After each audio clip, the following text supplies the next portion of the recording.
playoffs. John Rothstein will stop in as well. The Field of 68's Rob Dolster and Fox Sports analyst Tariq Turner. Villanova at the top of the Big East preseason coaches poll. The Big East goes through the main line once again, and for the Wildcats, getting guided by the Big East preseason player of the year, Colin Gillespie, who comes back for a fifth season and says he has the unfinished business ahead. You don't hear that often from a Villanova player, but that is the case for Gillespie. Connecticut comes in at number 2, Xavier in there at number 3, and then you enter a conversation of a bit of a logjam. It'll be interesting to see what happens. A St. John's team that welcomes back Julian Champagnie and Posh Alexander. And Seton Hall clocks in at number 5. Jared Roden is back, and he basically has an 8-pack, which is 8 more than me. We have a loaded show coming for you, coaches, players, and tons of fun. Now we'll kick it over for the opening address from Big East Commissioner Val Ackerman.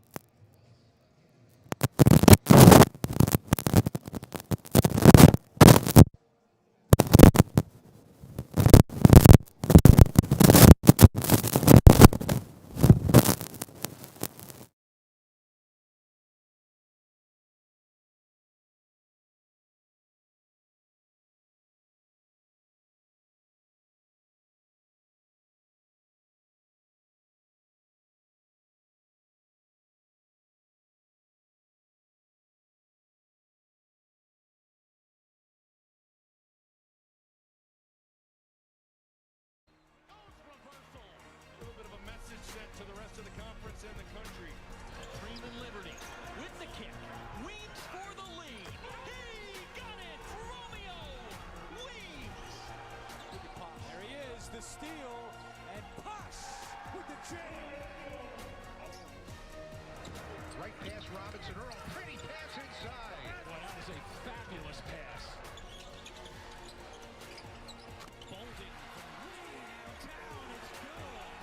What a win for Butler. This arena 72-60, the final.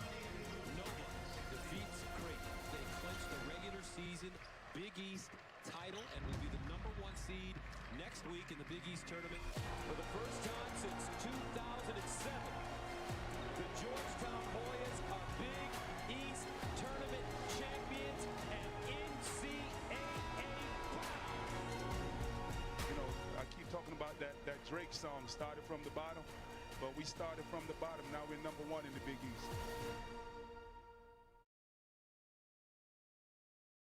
Good morning, everyone, and welcome to Big East Basketball Media Day.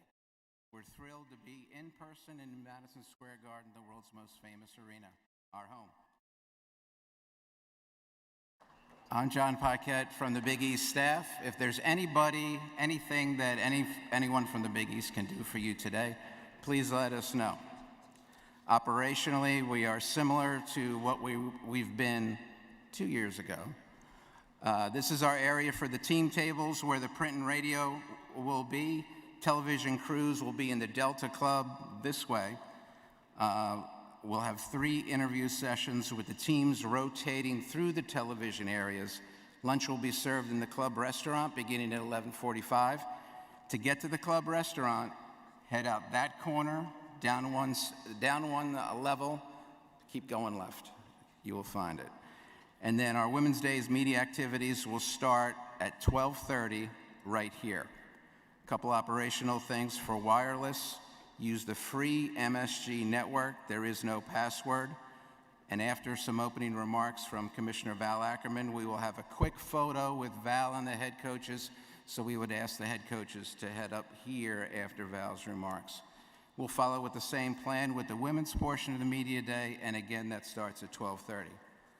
Now it's a pleasure to introduce, and we can say it for the first time, our Hall of Fame Commissioner, Val Ackerman.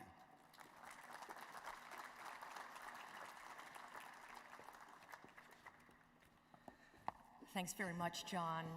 Good morning, everybody, and I want to echo John's welcome to the 2021 Big East Media Day. It is truly a pleasure to be back here in person at the world's most famous arena after the pandemic hiatus, and we really do hope that this day will kickstart in a very good way another memorable year of competition for our men's and women's basketball programs. I want to start off by thanking Joel Fisher, Executive Vice President of Marquee Events at Madison Square Garden, and his outstanding team for the hospitality today, and for our long and very, very fruitful working relationship as we look ahead to the 40th edition, 40 years at MSG, of the Big East Tournament here at the Garden starting on March 9th of next year. But who can forget the 39th edition of the tournament last March when Coach Ewing and the 8th-seeded Hoyas emerged as Big East champions, making Patrick the first person to win a Big East crown as both a player and a coach. It was a magic moment, even without fans, and I'm sure that our 2022 event will have an ample share of excitement as well. We're very happy that Jeep, which has served as the presenting sponsor of all 22 Big East championships for the past 7 years, will be returning in 2022 in the first year of a 3-year renewal of their partnership with the conference. And so we're very grateful for their continuing support of our athletes, our coaches, and our programs. I do want to add a very special thanks to the journalists who cover the Big East regularly and who are here today, and the others who will be joining us virtually later this morning. We are especially glad to welcome back to the Garden representatives from media outlets in Connecticut. Last year was obviously far from an ideal setup to bring the Huskies back to the Big East, but it was a successful reunion nonetheless, and UConn immediately made its presence felt with especially strong campaigns in field hockey, men's golf, outdoor track and field, baseball, and of course men's and women's basketball. Dave Benedict and his team have also provided robust input at all levels of Big East governance. I want to congratulate Coach Wright, my 2021 classmate in the Naismith Memorial Basketball Hall of Fame. I, for one, can't imagine anybody more deserving than Jay, and it's not lost on me that we're both part of an incredible legacy that's been established by the Big East Hall of Famers who've come before us, people like Dave Gavitt, and of course Coach Ewing and Coach Auriemma. It's truly a thrill and an honor to be in their company. We have some high-level newcomers to the Big East this year, and I want to publicly welcome them to their first media day here at MSG. First, Marcus Blossom, who was named Director of Athletics at Creighton in August. Marcus comes to the Big East from Holy Cross, and he's had stops at Boston College, Providence, and the NCAA, so he's very well equipped to step into his new role and build on Creighton's many program accomplishments since the Jays joined the Big East in 2013. Marcus, we very much look forward to working with you. We also want to welcome to his first media day Dwayne Peavy, who was appointed last September to serve as the athletics director at DePaul. Dwayne had a baptism by fire, navigating the Blue Demons through COVID last season, and I know he's very eager to get his long-term vision for DePaul athletics on track this year and beyond. Dwayne, welcome to you also. And I, of course, want to recognize the ADs from our 9 other Big East schools, many of whom are here today, for everything they do to support their athletes and the proud traditions and values of the Big East and their schools. A very special thanks for some heavy lifting go to Barry Collier, serves on the NCAA Men's Basketball Committee, Mark Jackson, our representative on the NCAA Council, and Greg Christopher, who's now part of the NCAA's recently formed Constitution Committee. We also want to welcome 2 newcomers to our head coaching ranks. First, Tony Stubblefield, head men's basketball coach at DePaul, who comes to Lincoln Park following 11 seasons at the University of Oregon. While there, as many of you know, Tony helped the Ducks to 8 NCAA tournament berths, including 3 Sweet 16s, 1 Elite 8, and 1 Final Four. Also joining us is Shaka Smart, the new head men's basketball coach at Marquette, who comes to Milwaukee following 6 years at the University of Texas and 6 before that at VCU, where he led the Rams to a Final Four berth in 2011. We know that both Tony and Shaka have hit the ground running, and we know they'll only elevate the already high level of play in the league. So welcome to both of you as well. We know COVID isn't completely in the rearview mirror, unfortunately, and so we're putting the finishing touches on our COVID protocols for the basketball season, which we expect to have approved at our upcoming meeting of our presidents that'll be here in New York City on November 4th. That will include our policy in the event of COVID-related game cancellations, so more to come there. We're deep into our fall sports season. That encompasses 6 sports. We have men's and women's soccer, men's and women's cross country, volleyball, and field hockey in the Big East. Fortunately, disruptions there have been kept to a minimum, and we look forward to strong NCAA postseason runs by our schools in those sports in the coming weeks. As I'm sure all of you know, it's been an extremely challenging time in higher education, and the leadership and the stamina of our presidents have been severely tested over the past 18 months as our schools have confronted the far-reaching impact of the pandemic on their campuses. Villanova President Father Peter Donahue has served as Big East Board Chair during this extraordinary period in our history, and I want to acknowledge his guidance and his steady hand as we've endeavored to react intelligently and responsibly to the pandemic and preserve some semblance of normalcy for the more than 4,100 athletes on 200 teams who now participate in the Big East across our 22 sports. I also want to acknowledge Georgetown President Jack DeGioia, who's been serving for the past year as chair of the NCAA Board of Governors, and that's the highest governing body in the NCAA. That group has been in overdrive, managing an unprecedented sequence of developments over the past year plus in the college sports world. The list of complex issues before us is truly head-spinning. Name, image, and likeness, which is of course great for our athletes, but made challenging to administer without a national standard.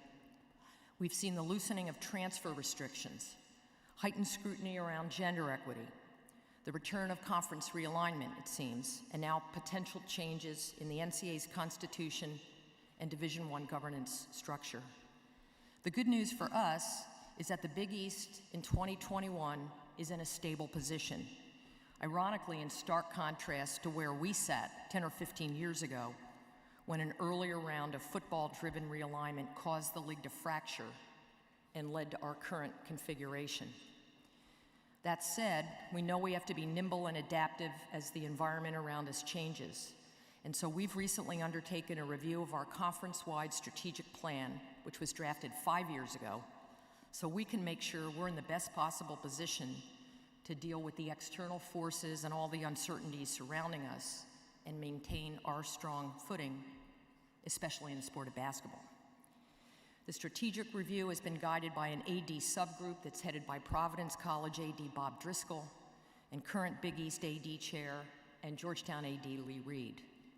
While no changes are imminent in our composition or our operation, we do intend to hunker down in the coming year or two and map out our priorities as a group of schools, and most of all, consider how Big East basketball can stay in the top tier of college basketball as college sports continue to evolve.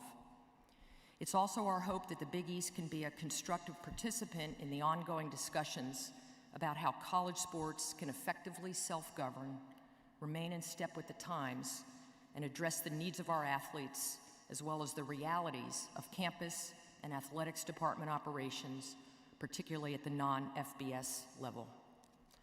Unfortunately, with the combined press of day-to-day operations and the distraction brought on by the issues I noted a moment ago, we don't always spend the time we need on the strategic direction of college basketball and how best to secure its future. Hopefully that can and will be a priority area for all of us across college sports in the coming months. Returning to the immediate future, I do want to recognize Stu Jackson, Big East Executive Associate Commissioner for Men's Basketball, for his tremendous leadership at the conference office, and John Cowell for his outstanding efforts to manage our best-in-class officiating program, which remains part of our now 11 conference consortium led by ourselves and the ACC. John and Stu are both here today, and I know we'll be happy to answer your questions. This year, as always, our men's teams have earned notice in the preseason polls, and we're expecting another very hard-fought season of competition. You'll be hearing, of course, more directly on that outlook from our coaches and players later this morning. With respect to our schedule, we're very excited to be resuming in full our non-conference scheduling challenges with the Big Ten and the Big 12, which were disrupted, and in the case of the Gavitt games, called off last year due to the pandemic. Big East Conference play starts on December 17th, and we have a full 20-game conference schedule planned. Unlike last year, where local public health restrictions curtailed the presence of fans at most Big East games, we're currently anticipating no capacity limitations and look forward to the return of fans to our buildings, including here at MSG next March. We couldn't be prouder about our relationship with Fox Sports now in its 9th year. I want to recognize and thank very much Fox Sports EVP Larry Jones and VP Derek Crocker, who are with us today. Thank you for that, and continue to provide exceptional and collaborative support to the conference and our schools. This year's men's basketball schedule will again feature wall-to-wall coverage on the Fox family of networks, including nearly 170 games on Fox, Fox Sports 1, and Fox Sports 2, with another 22 games total on CBS and the CBS Sports Network. We also want to thank our CBS colleagues for their efforts on our behalf. Our coverage will be highlighted by the return of Gus Johnson, Bill Raftery, and Jim Jackson as Fox's lead Big East talent. For the first time, Fox will provide whip-around coverage on opening night, November 9th, with live look-ins on FS1 of 7 non-conference contests with full coverage of all games on the Fox Sports app. The Fox Broadcast Network will air 20 regular season Big East games, with 2 more on CBS, which puts us near the top of college basketball in the number of annual over-the-air exposures for our programs. FS1 will carry complete coverage of the Big East tournament here in March, and the championship game on Saturday, March 12th, will again air on the Fox Broadcast Network. Big East basketball will also be covered on the Big East Digital Network, marked by year 5 of our award-winning feature show, Shootaround, which will be stationed to my right, and that will again include weekly interviews and highlights throughout the season. We also plan to continue with our annual men's and women's basketball commercial-free all-access games this season, a Fox and Big East innovation. Details on that to be provided at a later date. Switching gears, I just want to say a few last comments here about other initiatives. We remain committed to doing our part to combat social and racial injustice, and have taken many steps over the past year in furtherance of this goal. This includes the creation of our Be the Change advocacy platform, which brings together stakeholders within the conference to talk in a safe space about how to fight prejudice and build more welcoming environments on our campuses. The Be the Change tag picked up some traction last year, and so you'll see that slogan on all Big East uniforms this season. We're continuing our partnership with RISE, which has agreements with many sports leagues and is providing valuable education to our schools about how to increase civic engagement and improve race relations on our campuses and in our country. We were excited to announce last month that the Georgetown University Athletic Department was the inaugural winner of the John Thompson Jr. Award, which we established a year ago to annually recognize significant efforts within the conference to combat prejudice and discrimination and advance positive societal change. I want to congratulate Lee Reed, Coach Ewing, Coach Jimmy Howard, Sharon Bermel, athletes across all 30 Hoya sports, and the entire Georgetown community for your unwavering commitment to carry forward Coach Thompson's vision of a more equitable world. Finally, we plan to conduct a special promotion during Black History Month to honor the Black Fives, which were teams of men's and women's players that barnstormed the country between 1904 and 1950, prior to the integration of the NBA. The Black Fives opened the doors for the legions of African American players that would follow them. Black Fives teams were based in many current Big East markets, including New York, Washington, D.C., Philadelphia, Indianapolis, Chicago, and other cities with significant African American populations. We'll be celebrating 11 men's and 11 women's Black Fives teams for their pioneering efforts throughout the month of February, with shooting shirts at selected games and in-arena educational elements. Claude Johnson, founder of the Black Fives Foundation, has led the effort to tell these powerful stories of these trailblazers and is with us today. Claude, I want to welcome you and thank you for letting us help you raise awareness about this important chapter in basketball history. And finally, our work off the court continues with our ongoing sponsorship of esports, which draws broad participation across the conference, and we look forward to the second year of Big East University, a virtual program that provides career and professional development guidance to student athletes from all of our schools. Last but by no means least, I want to commend our student athletes for the way they represent their schools, the conference, and themselves on the court and on their campuses. In an effort to support their life journeys, we recently conducted the 7th edition of Freshman Fundamentals, our annual orientation program for our incoming men's basketball student athletes, led by Stu Jackson. It was virtual rather than in person, but we were nonetheless glad to have the opportunity to offer insights to 36 young men about what life will be in college and on the big stage of the Big East and beyond. I want to especially thank Tariq Turner, Mikhail Bridges, Zendon Hamilton, and Jagan Mosley for being part of the program this year and sharing their experiences with our freshman class. With that, John, I'm going to turn things back over to you. We hope to see everybody during the season, live and in person, and I want to thank you all again very much for being here today. Thank you.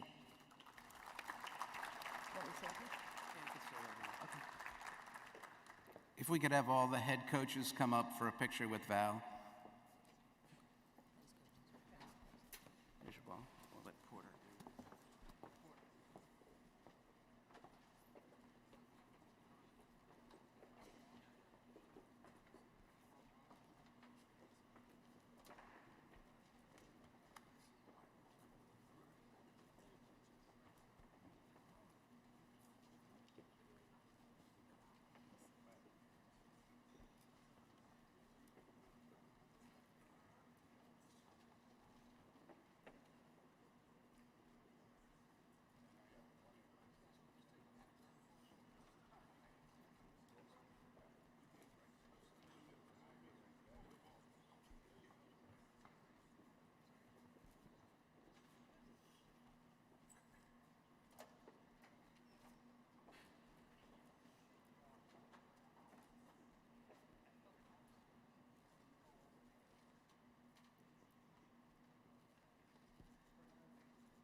Our interview sessions are going to begin. Butler, UConn, DePaul, Marquette will go to the TV outlets first. Everyone else will go to their team tables. Thank you very much. Travis, thanks.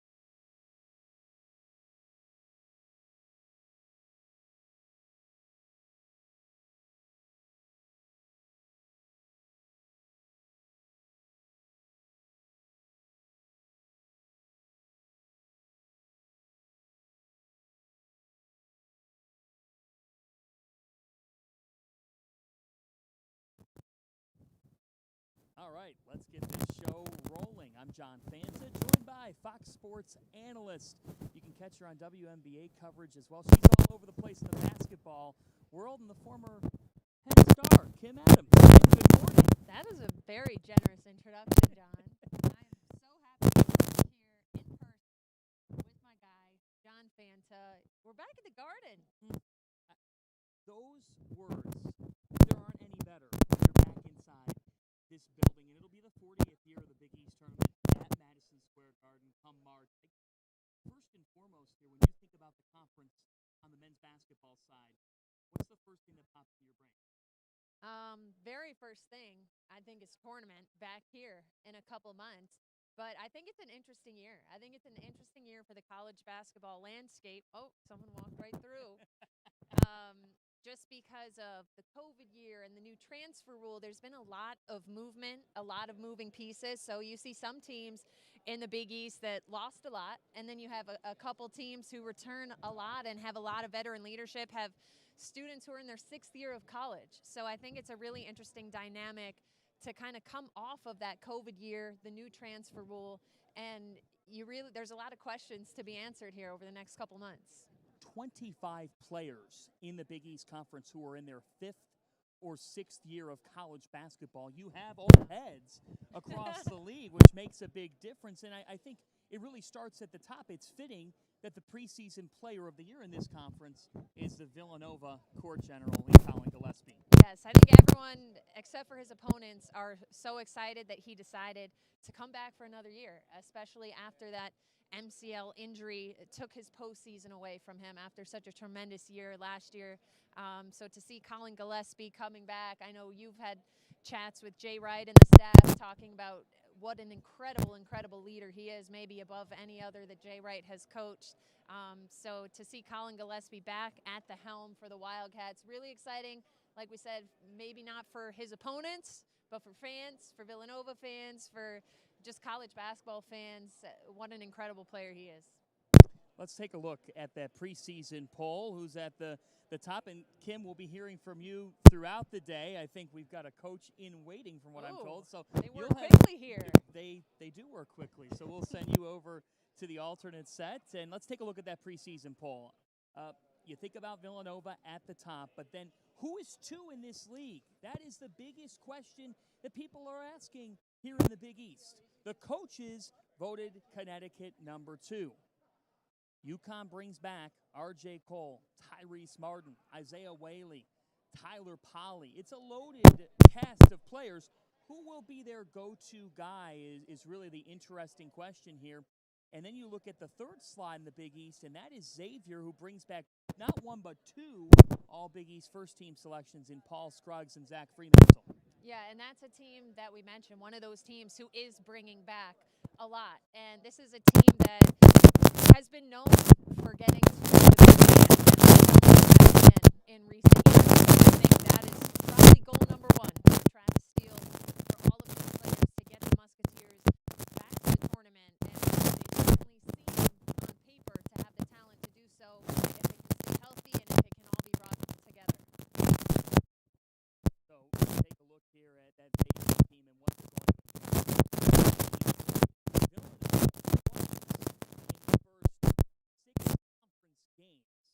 You think about the fact that this is a team in which you have Paul Scruggs, who led the Big East in assists per game last season. And on top of that, you have a Jack Dungy, Jerome Hunter. You bring in and transfers who are physical and who will certainly add things. Butler Bulldogs, 6th. They have sleeper field in this conference. And to talk more about this Butler Bulldogs, let's go to the man himself, the lead from program, head coach Laval Jordan.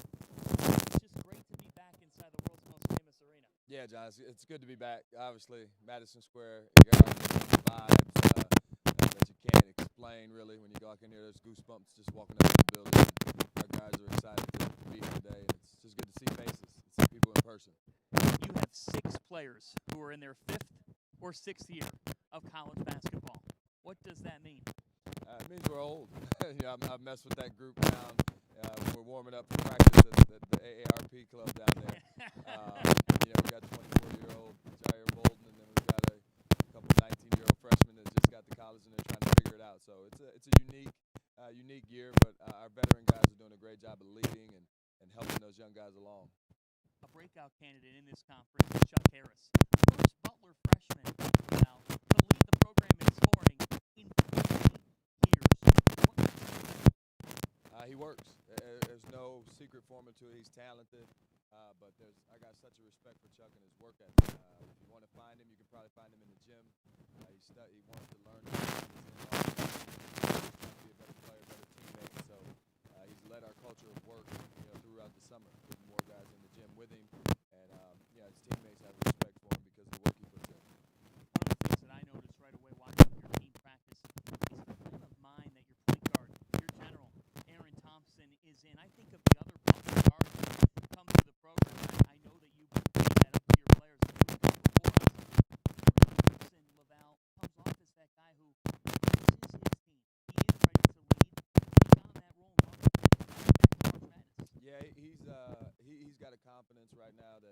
even I been around Aaron for 4 years now, going on 5, haven't seen him have in a long throughout his career. He's put in the work. He's extremely confident.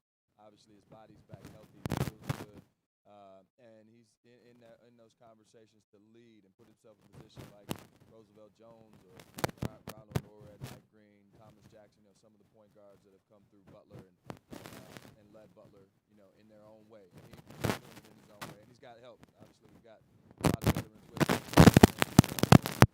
Jair Bolden, guys that have been here, Bo Hodges, for more than a year now, and know Butler basketball and know, what the way is that we want to get things accomplished. You have that impact transfer from last year in Bo Hodges, who came in during the season. I know that he sustained injury. What's the latest on Hodges? Getting better every day. He's got doctors this week. It'll be about 8 weeks post-injury, and so he's got no brace now. He's walking, so he's just taking steps and strides every day to come back and recover, doing his academics, and then he's a great assistant coach in the meantime, and so he's really smart, helping those young guys along as well from the sidelines and practices and in film sessions. So he's doing well, and we're looking forward to his return. When you look at your makeup of your group, experience, depth come to mind. How do you think you could be different this year? Yeah, we're going to be Butler. We got a group of guys that embrace the grittiness. They're a competitive group, and so practices will be extremely competitive and challenging, which will be good for all. It'll help everybody get better.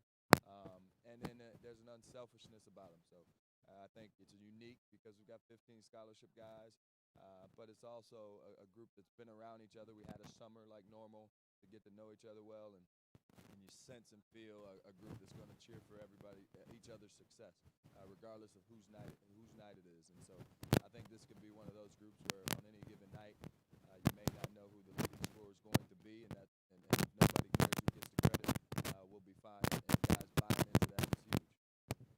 For someone who has never, ever seen it, LaValle, the folks that are watching all across the country right now that have heard Hinkle Magic but might say, I don't know about that.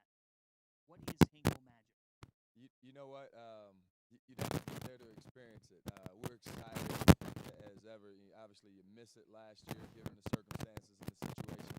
Our guys are excited. Our fans are excited. Butler, all of Butler Nation and everybody that supports Butler basketball is excited to get back into Hinkle and experience one of those moments. And hopefully we have a lot of those moments this season.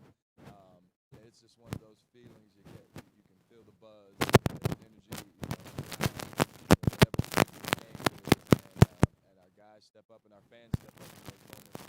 I'm glad I get to be a part of it. It's an honor every day to be the head coach of Butler basketball. Can you still play? No, not at all. Those days are gone. That cannot be true. I can demonstrate. That's what I do now. Your teaching style here, watching your practices and talking to your players, it's about the fact that you are that teacher. Where's that teacher mindset come from? It's just how I was coached. My dad was an assistant coach when I was a high school player, and he was on me, but he also taught me. And obviously coming to Butler, playing for Coach Collier, back to work with Butler, great teachers of the game. I've had great mentors, being alongside Brad Stevens and working with Coach John Beeline. So all great teachers of the game. And so stealing a little piece of each one of them, what they've instilled into me and how the game should be played, and how a team should be built. Just trying to help, our guys understand and learn. And we've got a smart group, and that's an exciting thing for this year. They pick things up quickly, and it's fun to watch our older guys again become the teachers. Where the older teaching the young, and we feel good about your culture when you see those things happen. LaValle, good luck this season. Thanks a lot, John. It will be quite the war. The Butler head coach. Let's send it over to Kim Adams now with another team right in the thick of things. Seton Hall, one of their standouts, Miles Scale. Appreciate it. Good seeing you again. I got to see that guy in the background. Like, we got to figure out how to guard him.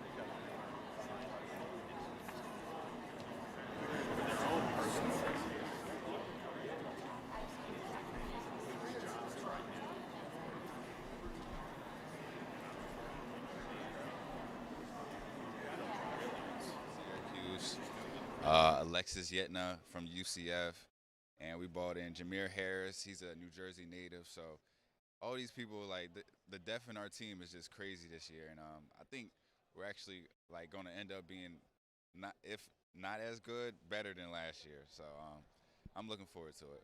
I like that confidence. So for some of these transfers, maybe who are one or two that have stood out to you in these early season workouts, and what do you think they can bring? Yeah, I love all of them, but I think our point guard is the most important one, Kadari Richmond. You know, his like length and his vision on the floor is different. You know, like he has a different feel of the game, and he's a New York native, and he's back at home, so he feels good. We're giving him the ball. He's playing his game. Like he said, Syracuse, they didn't really let him play his game as much, but he's playing the game that he wants to play, and he's looking really good. And we know you could score, but you're also known for your defense. What can we expect to see from you on the defensive end this season? Yeah, same type of thing I did last year, you know. But I'm trying to win that Defensive Player of the Year, and that's definitely in the back of my head. So, same thing, but I need to pick it up even more.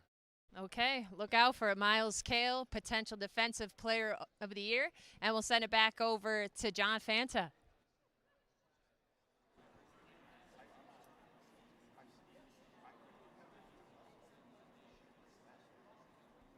Dante Harris. And Dante, you brought something to the garden here today. What'd you bring? Ring that we just got. You brought that ring. He's got that bling here. We got to get a shot of this thing because it is impressive in every way. Bringing out sterling silver with that Georgetown G. Wearing that ring, being back here. When you walked in here this morning, what was going through your mind? Man, it was just that feeling of winning the championship, man. It felt so good, you know, coming back to the Garden. You know, I can't wait to come back, you know, get another championship. So it felt amazing, man. It felt like home, you know. So it was like, it felt amazing. For you to be part of this Georgetown program and now going into year two, such a young team, now you're being called on to serve as a leader type of player. How do you take on that role? And if you could just hold that mic a little bit closer to your mouth. You know, I'm up for the challenge. You know, I'm ready to lead my mob. So you know, I'm ready to lead these guys, and you know, they gonna teach me some things that I don't know as well. So it's a great group. You know, very coachable, very willing to learn. You know, bunch of dogs, hungry to get better. So you know, we're gonna make some noise this year. We're gonna make some noise. Last year, you looked at the Big East preseason poll. You're picked last. Mm-hmm. Today, you're picked 10th. What do you say? I mean, it really doesn't matter. You know, it's not where you start; it's where you finish. So, you know, they had us picked last year, and look what we did. So, you see the finger. Ain't gotta say too much. You know what I mean? So, it is what it is. You know, we're gonna come out each and every game, play our game, no matter if we was first, second, third, fifth. It don't matter. Aminu Mohammed, Big East preseason freshman of the year. What have you seen from Aminu thus far in the preseason? Oh, amazing, man. He a dog. You know, he gonna make some noise in the Big East and everything. And I love his game. I love his attitude to where he want to work. You know, so it's good to have, you know, freshman guys that want to get in the gym, that want to learn, that want to be coached and want to learn the system. You know, so it's great. And Aminu, man, every freshman, the whole team is great. You know, yeah. Who's someone on this Georgetown team that maybe nationally we're sleeping on a little bit that is going to blossom? Y'all sleeping on the whole team. You know, the whole team is great. You know, from first player to the last player. You know, we're all a great group of guys. You know, we all, you know, all the family. So it's gonna be great. One thing that I think stands out so much is you are fearless. Like as a freshman, to play the way that this kid did in the Big East tournament, wow, in every way. So where does that fearlessness come from? Well, when you an undersized guard, so you gotta play with a chip on your shoulder, you know. So I watched a lot of Allen Iverson, you know, the way he played, the way he was so hungry, the way he carried himself is how I try to model my game after. And you know, and always to keep God on your shoulder, you know, when you do that, you know, sky's the limit. I'm going to pull something from John Thompson here. when you were watching AI in a Georgetown uniform, who won that game? You said what? Who won that game? What game? When you were watching AI play for Georgetown, those clips, who was winning that game? Oh, Georgetown. Yeah. And who won that Big East title last year? Georgetown. That ring speaks for itself. That Yes, sir. is Dante Harris. Dante, good luck this season. Thank you. Let's send it back over to Kim Adams. Thank you, John. I am joined by Alex O'Connell from Creighton, and we already have similarities off the bat. We actually showed up wearing the same exact shoes. Let's see if we could get a little pan. Shout out to the Carolina Force, a great choice. Alex, why did you choose? I mean, you have a better match going on. Was that kind of part of the strategy? The shirt, I kind of wanted to match the shirt. So when Coach told us we were wearing the baby blue shirt, I knew I had to throw on the baby blue shoes. So I got to get the baby blue. Alex, this will be an interesting season for you guys. Kind of a clean slate. You're a returner, but the starting five is gone. So what have you liked about these early season workouts, and what can we expect to see from you guys? Yeah, it's been fun. I mean, the early season stuff has been fun. I mean, it's been obviously, we have a lot of young guys, so we're trying to help and get these young guys up to speed, because the college game is fast, and one of my goals has just been to try to make everybody on the team a better player. As a vet, I kind of think that's one of my responsibilities. So, but I'm excited to see where we go. And individually, you mentioned the leadership. What are you hoping to improve on the floor this season? I'm hoping to just, become an all-around, more of a vocal leader. That's something I've been working on, just being a voice that these guys can look to, and, someone who has experience and, someone who's been there in tournament situations and tough games and big arenas. So, I'm excited to step into a more prominent role for these guys. I'm really looking forward to the season. And this is your second year with Creighton, so you have not experienced the 18,000 fans yet here at MSG. How much are you looking forward to playing in front of packed arenas? I'm actually very excited for that. The last season was, as we all know, was really odd with no fans or little fans. So I'm really excited, especially to be at home playing in front of our amazing fan base at Creighton, and also on these away games. Away games are fun. People underestimate those ones, so I'm excited. And I know you come from a basketball family. Your dad played in college. Brothers both played Division I. What were some of those driveway games like?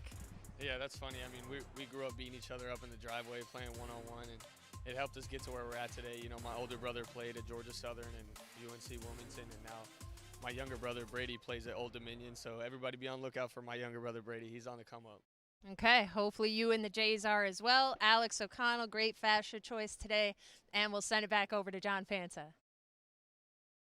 From one Blue Jay to another, we are now joined by a candidate to be a breakout sophomore in the Big East. It's Ryan Kalkbrenner, the big man. Ryan, what's happening? Nothing much, just enjoying media day. A lot of fun. It's great to have you here. You're coming off a historic season. I mean, as a freshman, to enter Creighton Blue Jays program and be a part of the first Sweet 16 since the mid-'70s, what was it like playing alongside Marcus Zagorowski, Mitch Ballock, Damian Jefferson, Denzel Mahoney, to just take all that in and be a part of the winning formula? Yeah, I mean, it was great playing with a bunch of, established guys, and you came in, didn't have a lot of pressure on myself, so just learned from them and got to win a lot of games, so hopefully carry that over, what I learned from them, and pass it on to the next group. With how young this team is, how does that change your role this season?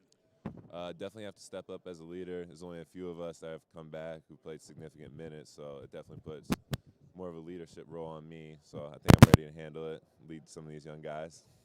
We always talk about with Creighton, the national narrative is great offense and terrific guards. Yep. I'm curious, what is it like as a big man playing in this system?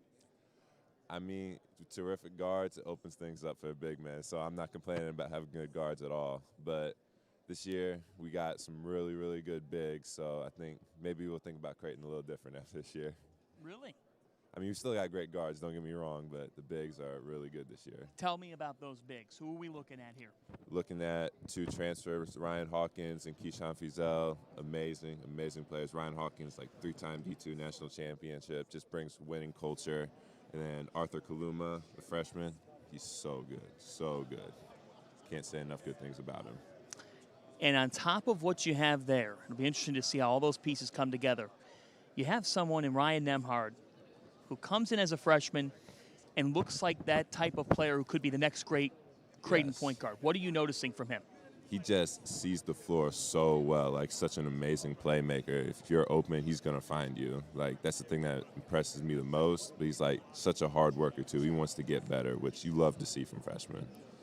Ryan, good luck this season. Thank you. Appreciate it. Send it back over to Kim.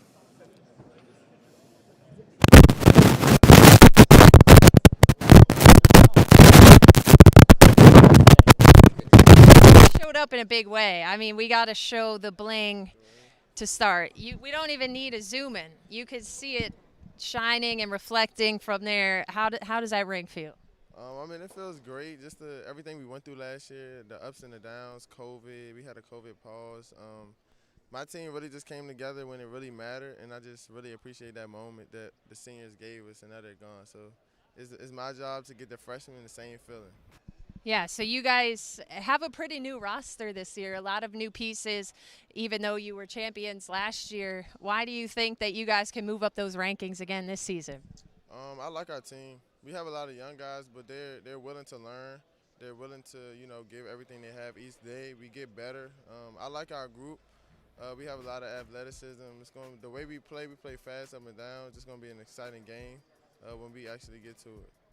Does Coach Ewing ever hop in the drills? Does he still have game?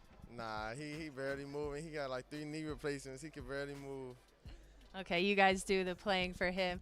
What have you liked so far about your early season workouts and how the chemistry is developing?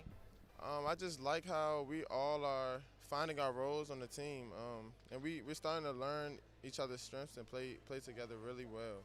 So I like how we're meshing as a team. And basically that, and we are very competitive as well. But like I said, we have a lot of athleticism, and this is going to be like a show when we play. Okay, it's going to be a show. We'll see if Don can get a second ring. And thank you so much for the time, and we'll send it back over to John Fanta. Thank you, Kim. We're now joined by the anchor for the Providence Friars, the big man, Nate Watson, who is on the All-Big East preseason first team. He came styling and profiling today, and you're in Friar colors. Take us through the fit. Oh, yeah. It's pretty basic fit. I didn't want to, do too much. I'm pretty a modest guy. But my shoes are definitely speaking about my personality, because I think I have a very infectious personality. I think I'm a, very funny person. So, that's why I wanted to stand out with my shoes. You celebrating a birthday? It is my birthday today. And, I'm 23. I'm an old guy this year. But, yeah, hopefully I wish for many more. Happy birthday, Nate Watson. Thank you. I think that's a first on this show. Oh, yeah. Yes. Happy to celebrate it in New York. Exactly. Yeah. What are you doing for it? After After this, I'm taking a train, and I got practice. I don't really do too much on a Tuesday. But we got a game, got our first exhibition game on Thursday, so I'm hoping to, have a great win and maybe celebrate this weekend. Last year did not end the way that you and your teammates wanted it to. Yeah. What is the difference with this Providence team? Well, we're definitely a veteran group this year. We have returning like 6 or 7 seniors, and so we definitely know what's on the table. We definitely did not like how last year ended, or the year before that with COVID, and so we definitely have some team goals, and I have some individual goals myself, and we're definitely going to try to accomplish those. Take me through the individual goals. Well, last year I finished 3rd in conference scoring. I'm trying to be number 1 this year. I'm trying to be a top 5 rebounder, a top 5 in block shots, and I feel like I'm more conditioned in myself this year. I'm definitely in the best shape of my life, so I think I can do it. Take us through the conversation that you have with Ed Cooley about coming back to Friartown. Yeah, I love Friartown. I love Coach. Is one of the main reasons why I came back, because me and him have a great relationship. Definitely see him as a father figure, and so that's one of the reasons why I wanted to come back. Obviously to help my chances after college, and obviously help us win the Big East championship. What makes Ed Cooley a father figure? He cares more about you as a player. You as a person than a player. He cares about your schoolwork. After every class, after every practice, he's always telling us, make sure we get our work done. We can't skip class. So we definitely are. We pound school in our program. We're not just a basketball-oriented team. Our motto is us, we together, family Friars, and that's something we really live by. Nate Watson, good luck this season. Thank you. I really appreciate that. And happy birthday. Thank you. Have a little ice cream. Oh, I don't really like ice cream. It makes me have diarrhea, but I'll have some cake. Okay, let's send it back over to Kim. Thank you, John. I missed the joke, so I'll have to see what was so funny. But we've got another Friar with us, senior AJ Reeves. And AJ, we've got you, we've got Nate over there. But we were just saying you guys lose David Duke, but you have a great core returning. What can we expect from that veteran group and the leadership you guys can provide? A lot of, well, you can expect a lot from us. Composure, poise, just everyday guys ready to get to it and prove to the world that, we're a force to be reckoned with. And you guys may be feeling, a little upset about the preseason rankings. What are you guys out to prove this season? We're out to prove that, we can perform with the best of them. You know what I'm saying? I think every year we've been here, we've split or we've, swept teams. So it's really nothing new, though. I think out of my 4 years here, 3 years, we've been picked at the bottom of the league, and we've just had to perform and do what we got to do. Win games, that's all it's about, winning games and making a tournament. And individually, you're now a senior, which is crazy. I feel like you were just a freshman. But what are you hoping to elevate in your game this season?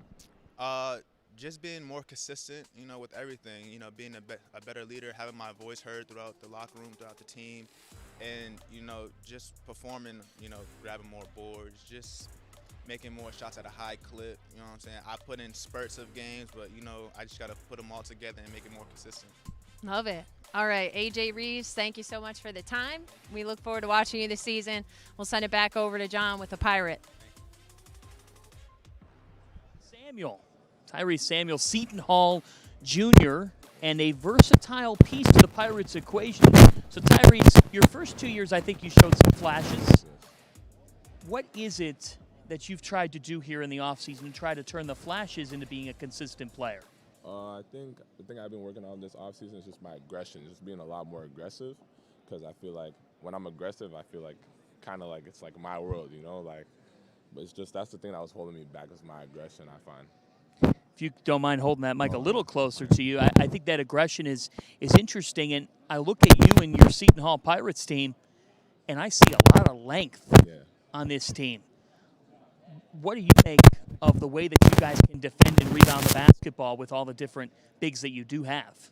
I feel like I think we're going to probably be one of the best rebounding teams in the Big East, just because our team is really tall. Like, we have players like Kadari Richmond, even Alexis Yetna, and Ike and Jared at Miles Kell. Like, these players are really good rebounding guards and bigs. So I feel like us as a team, I feel that offensive rebounds and defensive rebounds should be like a piece of cake. We should be getting a lot of second chance points and everything like that.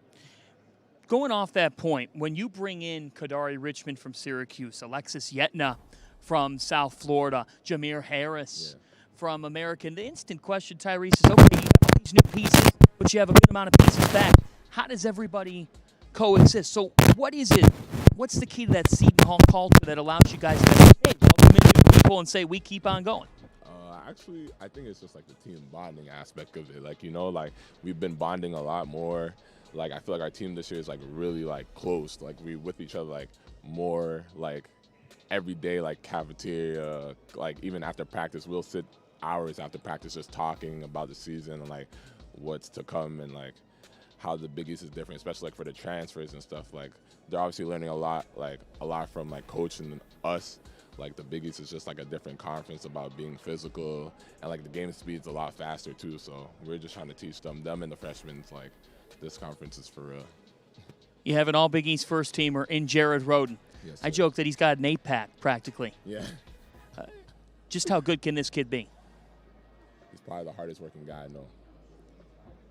He's the hardest working guy I know. He's just a winner. He just wants to compete and win. And I look up to him because he does that stuff. He's just he wants the best from everyone. And that's probably his best trait. He's a leader. He's a natural born leader. For real. Last one. Top 3 on a pregame playlist. Top 3 artists. Who are you listening to? Drake.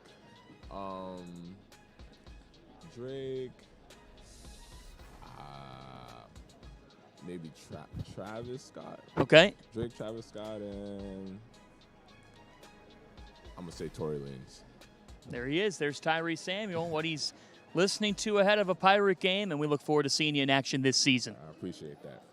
Let's send it back over to Kim, who has the Big East preseason player of the year, Colin Gillespie. John, I think you could take a few notes from Colin. You were kind of hogging the ball over there. You got to throw it over a little earlier next time.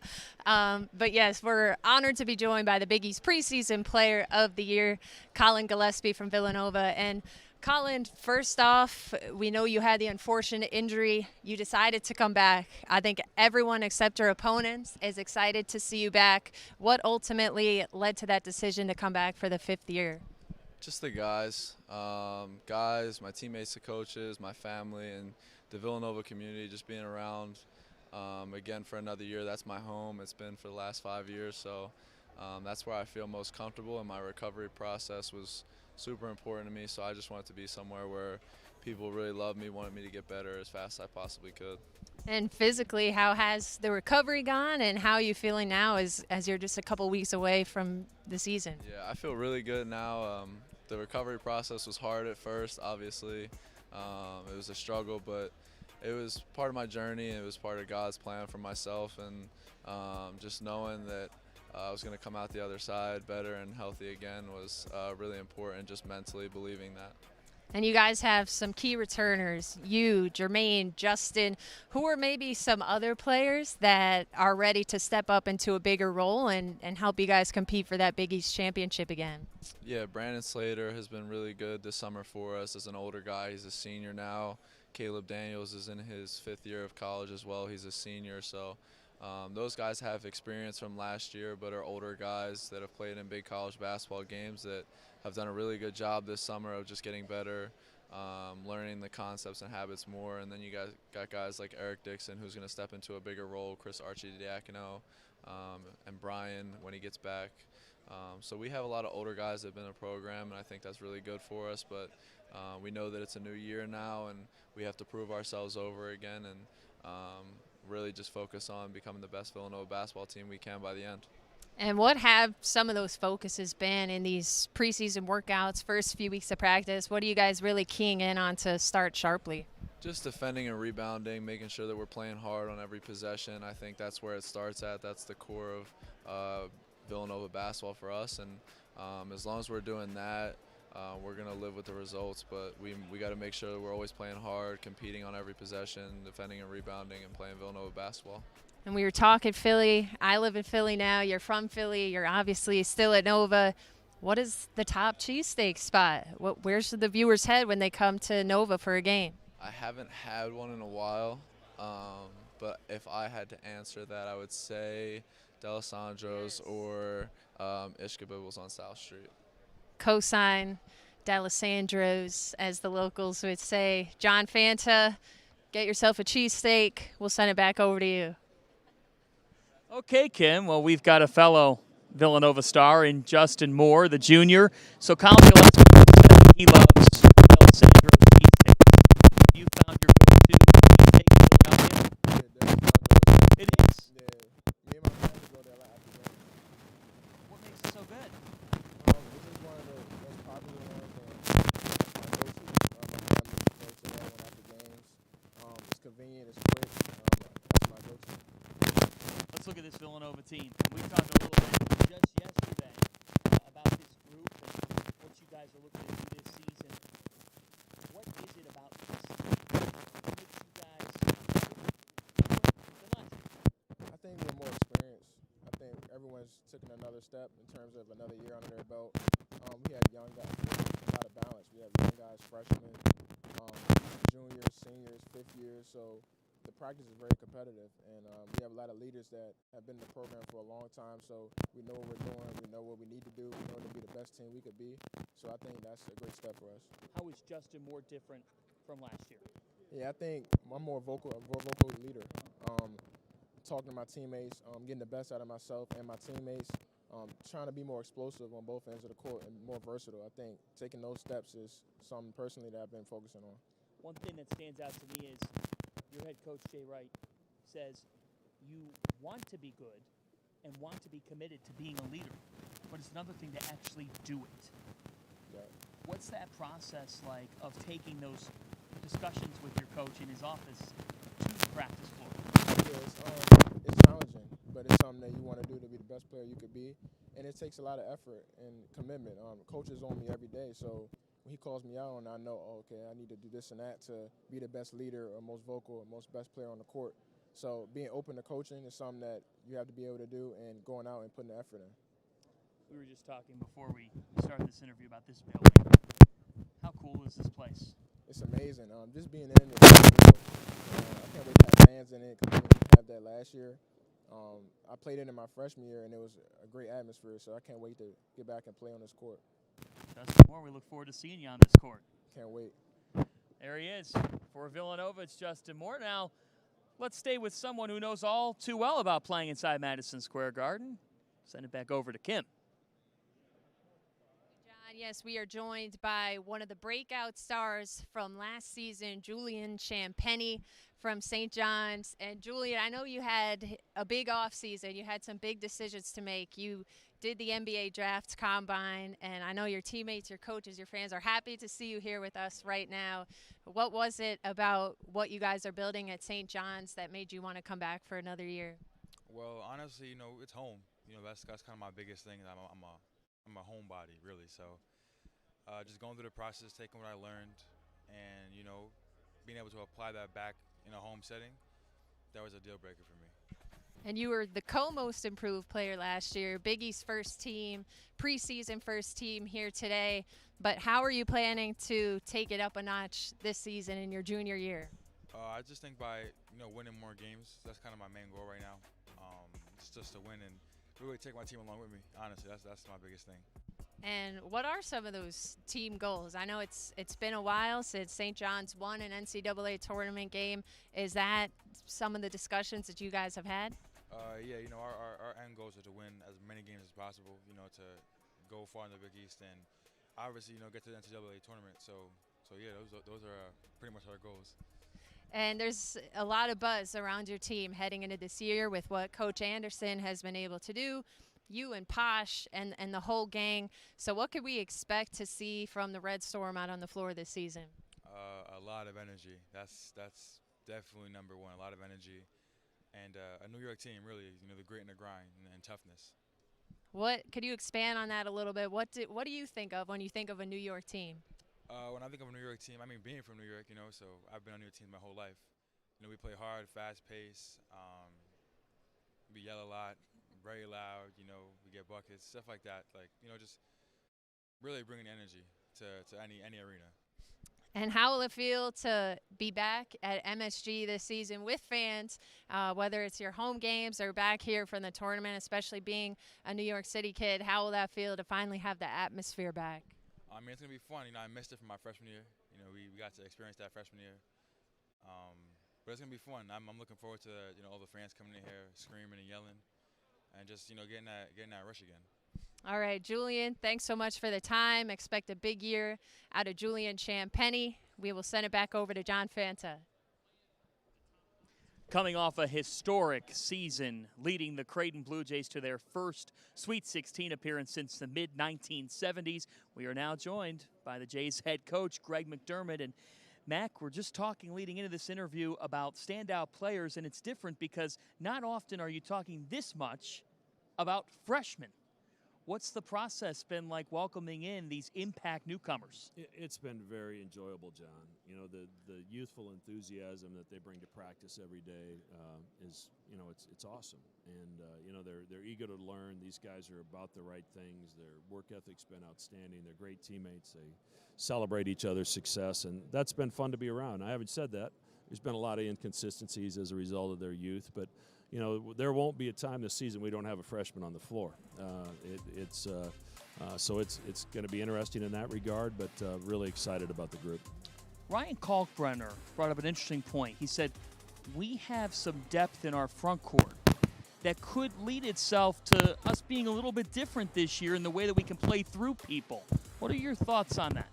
Yes, without question. And, obviously we hated to see Christian Bishop go, but he made the decision to transfer to Texas, so we were worried about that a little bit. But, I really like the combination of Ryan Kalkbrenner and Keyshawn Fizel. Keyshawn has really brought a physical presence to our team and an ability to rebound and defend and move his feet that I think they complement each other extremely well. And then, that power forward position, Arthur Kaluma's got a chance to be really, really good. I've been really impressed with his development.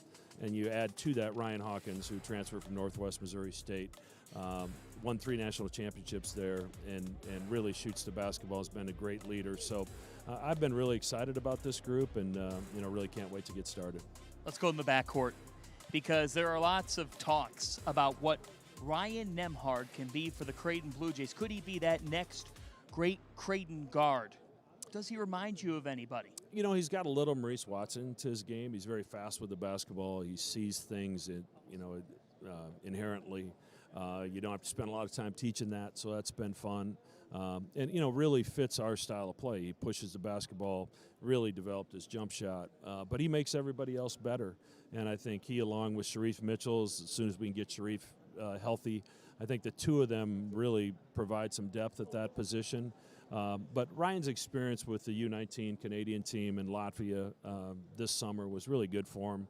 You lead your team to a silver medal and lose to the U.S. in that championship game was really, I think, invaluable to him, and I think helped him grow as a leader.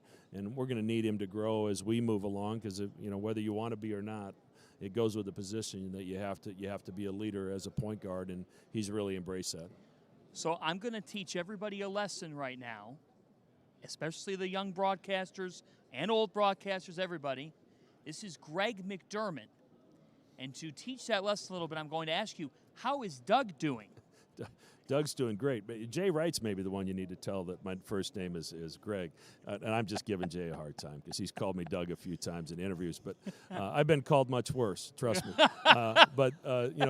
Doug's doing great. By Cooley. Yeah, but yes, exactly. But it was fun this summer. Doug going through the free agent process, coming off his best year as a pro, really picked a good year to have a good year. But as a father, to go through that free agent process with him was very enjoyable, as you sorted through kind of the offers and where the best fit would be. And for him to have the opportunity to play for Coach Pop is incredible at this stage of his career. And Doug's the second oldest player in the Spurs, so he's moved into a leadership role that's different for him. So really excited to follow him on his journey as well. Greg, we appreciate the time. Always good to see you, John. That's the head coach of the Creighton Blue Jays. So let's send it back over to Kim. Thank you, John. We are joined by Seton Hall's Jared Roden, who was named to the Big East preseason first team this morning. We got to get him involved. Jared was out here with the footwork, ready to get some jumpers up. We'll get to that later. But, Jared, how did it feel to hear that news that you were named to the preseason first team? It's a dream come true, to be honest. It's just a testament to all my hard work and the culture that they've built here at Seton Hall and player and development. I feel like it's just been an amazing experience here, and to go through it here at Seton Hall and have this news here coming back in Madison Square Garden in New York, where I was born and raised, is really a dream come true. Really cool. And you talk about that player development. We think about some big-time players that have put on a Pirates jersey in the last few years. Miles Powell, Mamu last year. Those are two big-time bucket getters who are now gone. So how do you feel about kind of stepping into that primary role now? It's amazing, man. I feel like Miles and Sandro paved the way for me.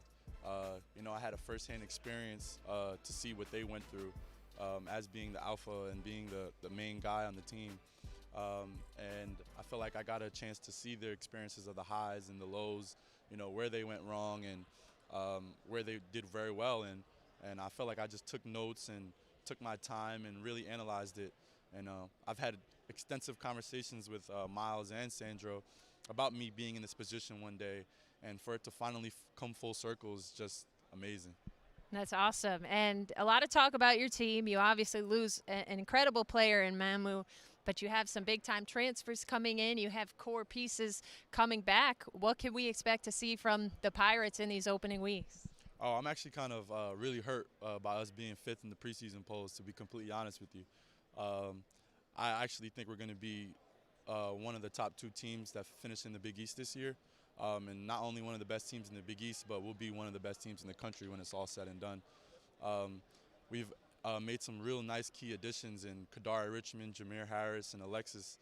Kadari, who's one of the most probably the best playmaker I've ever seen, and just such a willing passer and someone who's going to get everybody involved in the offense this year.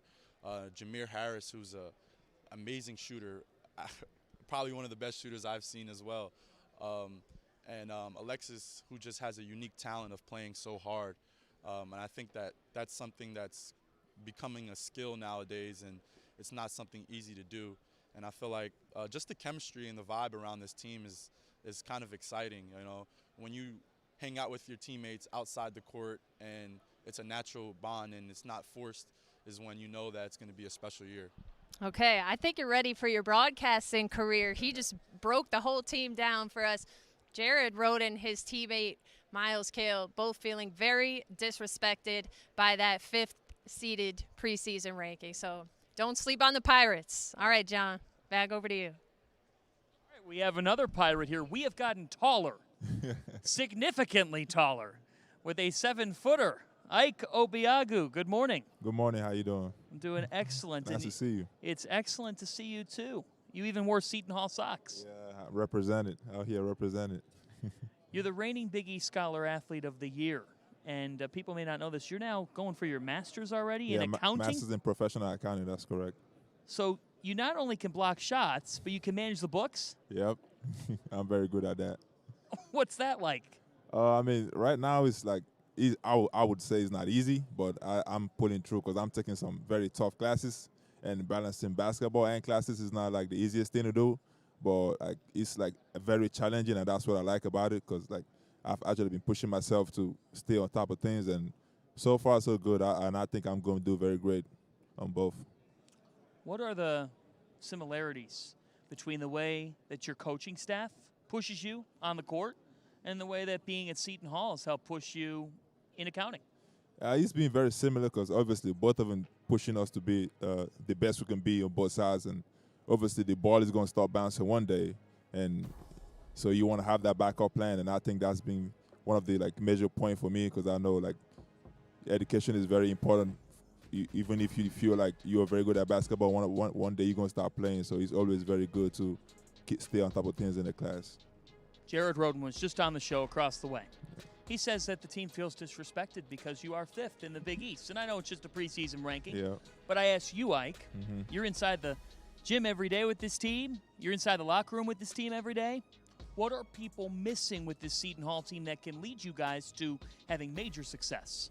I think we are very deep this year, or maybe one of the deepest we've been, because anybody can come off the bench and give the same productivity as one of the starters. So I think that's going to be very huge for us. We have new players like Alexis Yetner, Kadari Richmond, Jameer. Even the new freshmen can actually handle the ball, and I think this is going to be a very exciting year for us. Being a 7-footer, biggest advantage and the disadvantage that we don't know about?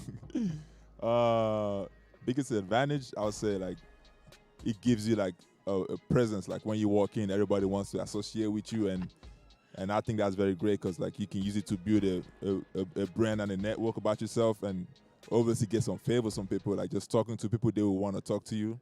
And I'll say disadvantage, I don't really see it as a disadvantage, but I'll say maybe finding clothes that fit and shoes that fit. And that's sometimes very tough. And also, like, you want to get in the shower, and you have to duck to get in the shower, duck to get in the door. And I wouldn't say they're disadvantages, but they're just like minor inconveniences. Sure. So, yeah. That's where you have Grant Billmeyer help you out a little bit. Yeah. I mean, shout out to Jim, man. Jim been hooking me up. He's been taking care of me, and I really appreciate it.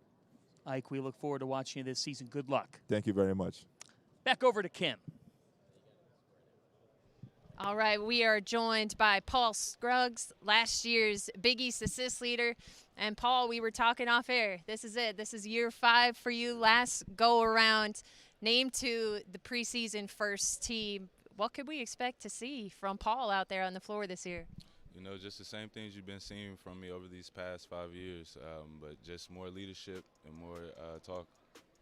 And we were saying you were on Xavier's last NCAA tournament team, 2018, haven't been back since. How much of a goal is that for your group heading into the season? You know, it's a very big goal for me and my group, but, you know, step one is winning the Big East Conference first. So once we get that done, then we'll worry about the NCAA tournament. I like it. Keep the steps ordered. Well, you guys have a great core coming back, pretty much whole team back, and you've added in some new transfer pieces as well. What are some of those new pieces that we should look forward to seeing from X this year? So we got Jack Nunge and Jerome Hunter. They're both excellent players, on both ends of the floor, great decision makers, and just play hard. They are hard-nosed guys. And you mentioned, how many players you guys have. What about your team do you think can get you guys to that goal of the Big East championship? Most definitely our chemistry, with having pretty much the same team as last year. Everybody likes everyone. We hang with each other off court, so just that chemistry, the piece that we have. And I've been to a game or two at the Cintas Center. I think one of the best atmospheres in college sports. How excited are you to get back to a jam-packed Cintas Center? Oh, I'm very excited.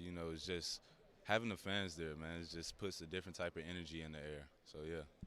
And last one, just individually, what were some of your focuses in the off season, and where do you feel you're going to elevate your game? My focuses was just working on my body, getting my body stronger, getting my jump shot more better, just working on things like that. All right. Paul Scruggs, thanks so much for the time. We look forward to watching you this season, and we'll send it back over to John.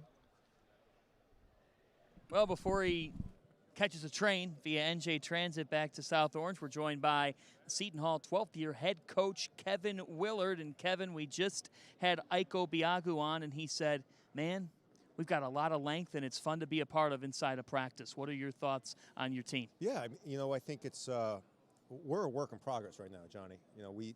We've added 3 really good transfers that are all guys that are going to really help us. But trying to mix and match those guys with the guys that know what they're doing, trying to get them incorporated into what we do, how we do it.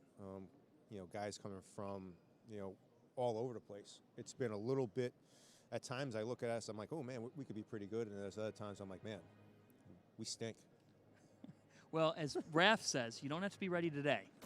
Yeah, exactly. No, I mean, the good thing is, we have some guys that I can really depend on a nightly basis. It's just trying to get everybody kind of get, losing a guy like Sandro.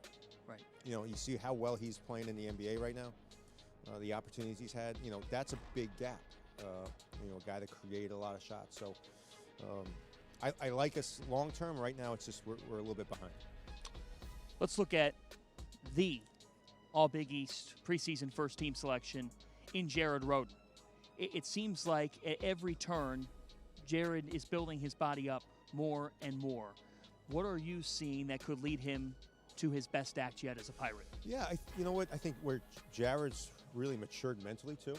I think that's been, he's, coming from playing power forward and center in high school to now being a guard, that transition took him some time to understand what shots to take, when to take them. And I think he's really starting to figure out, being consistent on the court when you're one of the main guys is probably the most important thing, and he's done a really good job with that. Looking at some of those impact transfers, you have made it something that's been common here, bringing in local talent, metropolitan area players who play that New York City style. How does Kadari Richmond play that way? Yeah, I mean, I'm excited about Kadari. What I love about Kadari, he's such a willing passer. He always has his head up. He's always navigating the floor. He is such a willing passer, and he's a great passer. He's a guy that can make a thread the needle. He's a guy that can advance it and put it on a dime. And he's a much better shooter, than I thought he was going to be. Much more consistent shooter. So I'm excited about Kadari. What do you think determines how good this particular team will be? Yeah, I think how we gel defensively. I mean, I think offensively we're going to have some chances. I think we have some firepower. Jameer Harris can come in at any given night and get you 25. I mean, he's got that shooting ability. He's got the ability to really make shots. I do. We got to really try to figure out how we're going to play defensively, because there's times where, with Ike we can be aggressive and we have a rim protector. There's times when we're smaller and we got to be, we can switch a lot. So just trying to gel defensively is going to be probably our biggest challenge. I'm going to ask you here as a parting shot. Today is the Seton Hall University Beefsteak dinner. And anytime that I reference that in conversation, the first question from people is, what the heck is a beefsteak? What are we talking All right, about so here? I've been doing this 11 years. I don't know what a beefsteak is. It seems to be like it seems to be a kickoff dinner that we serve steak, but I don't know what a beefsteak is. It comes in, they serve it. I mean, it's great food. Al Frangillo. Yep. The Frangillos, it just opened High Lawn Pavilion. I went there. It's beautiful. Great spot. Overlooks the city. Take your girlfriend there. Your wife, whoever. It's a great spot. Nice bar. Overlooks the city. Great food. Unbelievable chef. I've never asked you for dating advice. Please don't. I've been married. I've been married. I was told to not ask you for any advice at one point. That's probably the Don't best listen thing. to anything from him. I've been married 21 years. Do you know how much of a saint that woman must be? Oh. I mean, think about it. I mean, I can't put up with myself. Coach, good luck this season. Thanks, Johnny boy. It's always great to be with you. Back to Kim. And now we're all very hungry hearing that conversation, but we're joined by another Xavier Musketeer, Colby Jones. The Musketeers have brought the tie game this afternoon. Paul Scruggs had a nice Paisley. Colby's got a nice blue going on. But Colby is a sophomore. You had a great freshman year, named to the Big East all-freshman year. What can we expect from Colby Jones in your sophomore season? Just to go out there, give it my all, and play hard, and just play to win, and play for my team. And this is a big year for Xavier. You guys are trying to get back to the NCAAs. A lot of talent on paper. What have you liked about these couple first weeks of practice and what you think we can expect on the floor? I really liked how hard we came out and worked. We're really competing on the defensive end and competing on the offensive end. Practices are really competitive, but yeah, we're just going to go out there and play hard and play to win and just play the right way. And we talked to your teammate, Paul Scruggs, a fifth-year senior. How is that for you, having a veteran in practice to go up against or play with day in and day out? I mean, it's great for him to come back, just that leadership and that versatility he has, especially with him and Nate, both of them coming back. It really means a lot for this team. And how has Coach Steele been in these practices? What's his mentality? What's his approach every day, and what's it like to play for him? Just to compete and be tough. We really compete with a lot of our drills and practice, but he's really putting it on us on the defensive end, really wants us to lock in on that side of the ball. But, yeah, he's really been upbeat in practice. And I know Paul was talking about a big goal for you guys, not only to get to the NCAAs, but to win the whole Big East. Why do you guys think you have the talent to do that? I just feel like all of our guys put in all the work during the summer. Like, we really worked hard in the summer. All of our players got a lot better. So, I mean, we know what we went through last year, and we know we don't want that to happen again, so we know what it takes. All right, Colby Jones, look out for a big sophomore campaign. Thank you for the time. And John Fanta's got a heavy hitter over there, I hear. We do have a heavy hitter. We have the man that knows it all in college basketball, the Oracle from NCAA March Madness. It is Andy Katz, and it's just wonderful to be inside the world's most famous arena. It is wonderful. It's quite an introduction from Kim. I appreciate that. You know what's crazy is that I think we're here, obviously, in 2020. I have not been here since then. And I was just talking to Lee Reed, the Georgetown athletic director, reminding him that it was that weekend before everything shut down. I was doing the Georgetown Villanova game in D.C. Yes. And I remember telling him, we were standing on the side, that things just felt weird and that this was not trending in the right direction. I didn't know, obviously, everything was going to shut down, but we were just talking about how things weren't going well. Sure. Next day, I was at Michigan, Maryland.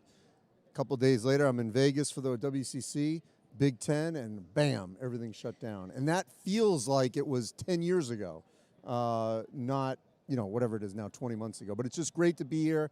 The fact that I will say this, I appreciate, obviously, the city of New York and the Big East and Madison Square Garden. You got to show your Vax card before you get in. So, look, you can do what you want. It's your right to not, but guess what? You can't get in here unless you're vaccinated. Please, everyone, get vaccinated. You want to work, you want to go to sporting events, get vaccinated. That's why we're here in this safe environment. He's grown a background in medicine in the last year and a half. He's talked to enough doctors. So now let's give the the physical, if Yes. you will, of the Big East Conference. Let's take a look at this preseason poll here. We knew that Villanova was going to be number 1. It's interesting because the lead question is, who would be 2? We saw it in the AP poll. It is Connecticut, followed by Xavier, St. John's, Seton Hall. Your thoughts on this poll? Okay, first of all, as you know, John, better than anyone, Villanova has dominated this conference. All but 1 year did they win it, the 1 year Xavier did. But for the most part, this was going to be the consensus number 1 team with Villanova. UConn, you saw them in person. We're going to join each other there on November 20th for the game against Binghamton at the XL Center, so we'll be there for that. I felt comfortable with them as the 2 pick. After that, and we've had debates about this, about Xavier bringing everyone back. What does that mean? And same with St. John's. But I really believe that 3 through 7 could be in any order. And if you'd put Providence 3 and Xavier 7, that might have raised a little bit of an ire, but I don't think it's shocking the amount of seniors that Providence has, led by Nate Watson. So I think what you're going to see is the depth of this league will be on display. There's going to be a lot of bubble teams, and that's going to put even more importance on the select non-conference games that a number of those teams play, because in the games that they could control, I want to clear that up, the games that they could control, the Big East teams went, I know we're on the Big East Network here, but they didn't go as strong as they could have. Absolutely. Okay, I'm being maybe too generous here.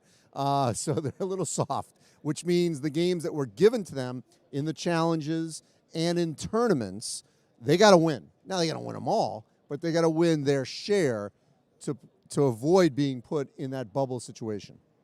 You go right off the bat with Xavier. They're going to host Ohio State the second weekend. Yes. The second week of the season in the Gavitt games. That's a prime opportunity. Cincinnati's not what they've been. Xavier will play in the NIT. They could end up meeting Memphis. They've got Virginia Tech in that field as well, who's a quality team that should be a factor in the ACC. Oh, yeah, there's no question. They may have the ACC Player of the Year in Kevin Loomis. So, yeah, great example. So those are all games that Xavier didn't control, but were gifted, if you will, quality matchups.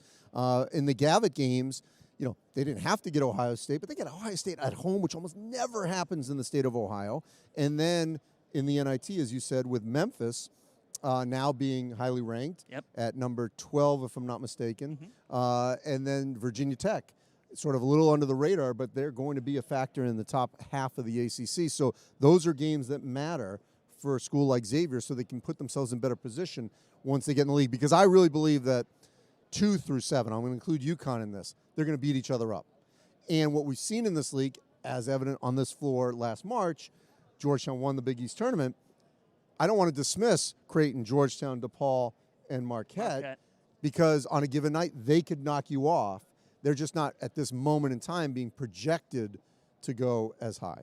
Let's look at the preseason All-Big East teams, and I think the thing that stands out, staying with Xavier, is that you have Paul Scruggs and Zach Freeman, who is now going to be coming back from a surgery on the first team.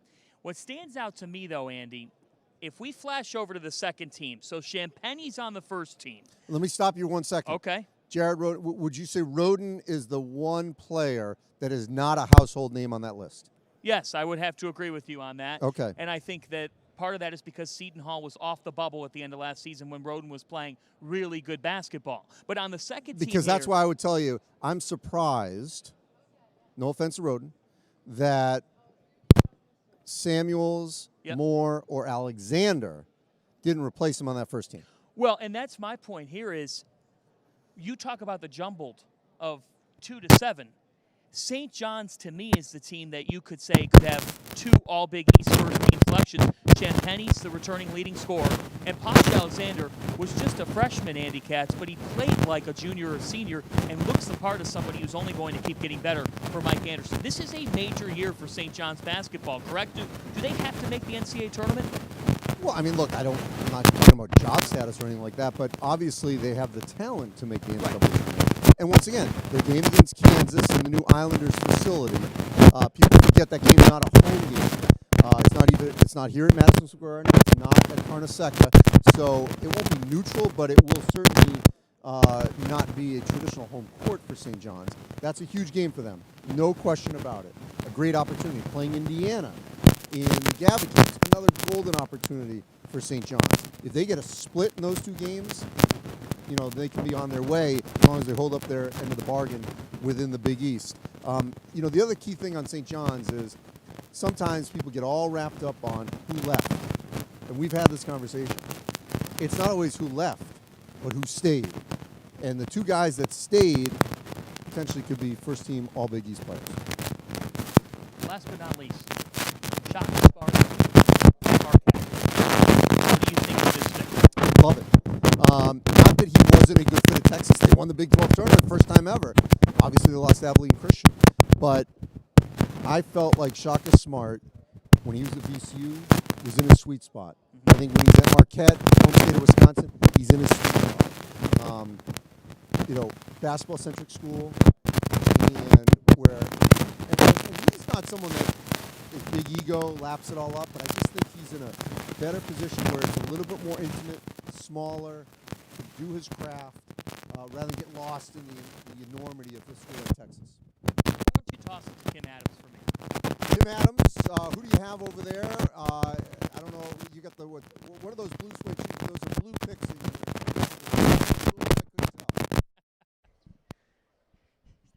To be honest, I couldn't hear Andy on that one, but I will circle back with him on those kind words, I'm sure. But we're doing a dual interview for the first time today. We got a couple of Butler Bulldogs, Bryce Enzi, Chuck Harris. And Bryce, we'll start with you. Graduate student, last go around at Hinkle Fieldhouse. What are you excited about for this final season? I'm excited just to have all the fans back in our stadium. You know, they give us an advantage or a little more support if the game's not going our way. So I'm excited for that. And we'll come over to Chuck, who led Butler in scoring. First time a freshman has done that in 40 years. What can we expect from you in your second season now? Looking to have a better season this year. Looking to make some noise in Hinkle Fieldhouse with the fans back, and just looking to improve from last year. And you're the young talent, but you guys have a lot of core pieces back, a lot of experience back. How will that experience help you guys this season? Would definitely help us for a real season this year. Our last year was kind of messed up with COVID and stuff, and nobody really knew what to expect. But this year we're definitely looking to just build and looking to do well this year. And Bryce, I was looking at your stats. You hit a fair amount of threes last season compared to the year before. Is that something you're still working on expanding this season? Yeah, I know, just having the confidence to shoot them a little more. I mean, I've always been able to shoot them, just, you know, this time just shooting them, being in practice shooting them. So my teammates give me the confidence to do that, and they always want me to shoot the ball. So I think you'll see a lot more this year. And same question for you. Just kind of what do you think your team can bring this season? I feel like you guys are maybe one of the sleepers, kind of in the middle of those preseason rankings, but a lot of pieces are there. How could you guys surprise some people this season? Just, you know, we're all veterans. A lot of people coming back, like you said. Being able to just knowing what wins and what loses, so bringing that to each and every game, I think will help us out. And you have never played in front of Hinkle Magic, the sold-out crowd. I'll be there with them at their home opener on November 9th, I think it is. What excites you about playing in front of Hinkle Fieldhouse packed for the first time? Definitely exciting. Just to, I feel like, really experience college basketball in an historic place like Hinkle Fieldhouse is definitely something I'm looking forward to. All right. Well, thank you so much, guys. We will send it back over to John Fanta.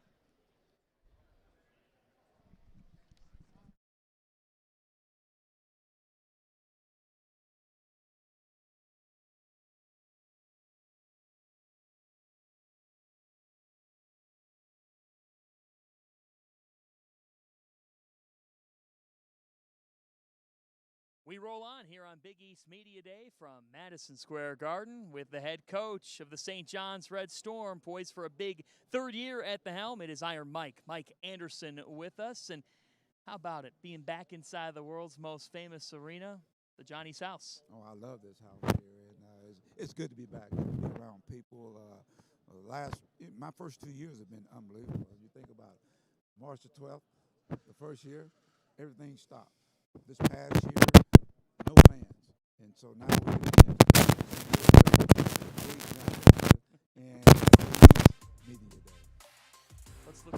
Johnny's team, Mike. It's about, to me, who stayed, and who stayed is Posh Alexander, Julian Champagny to lead this team. How do they play off one another? The team doing well. I think they're highlight kind of players.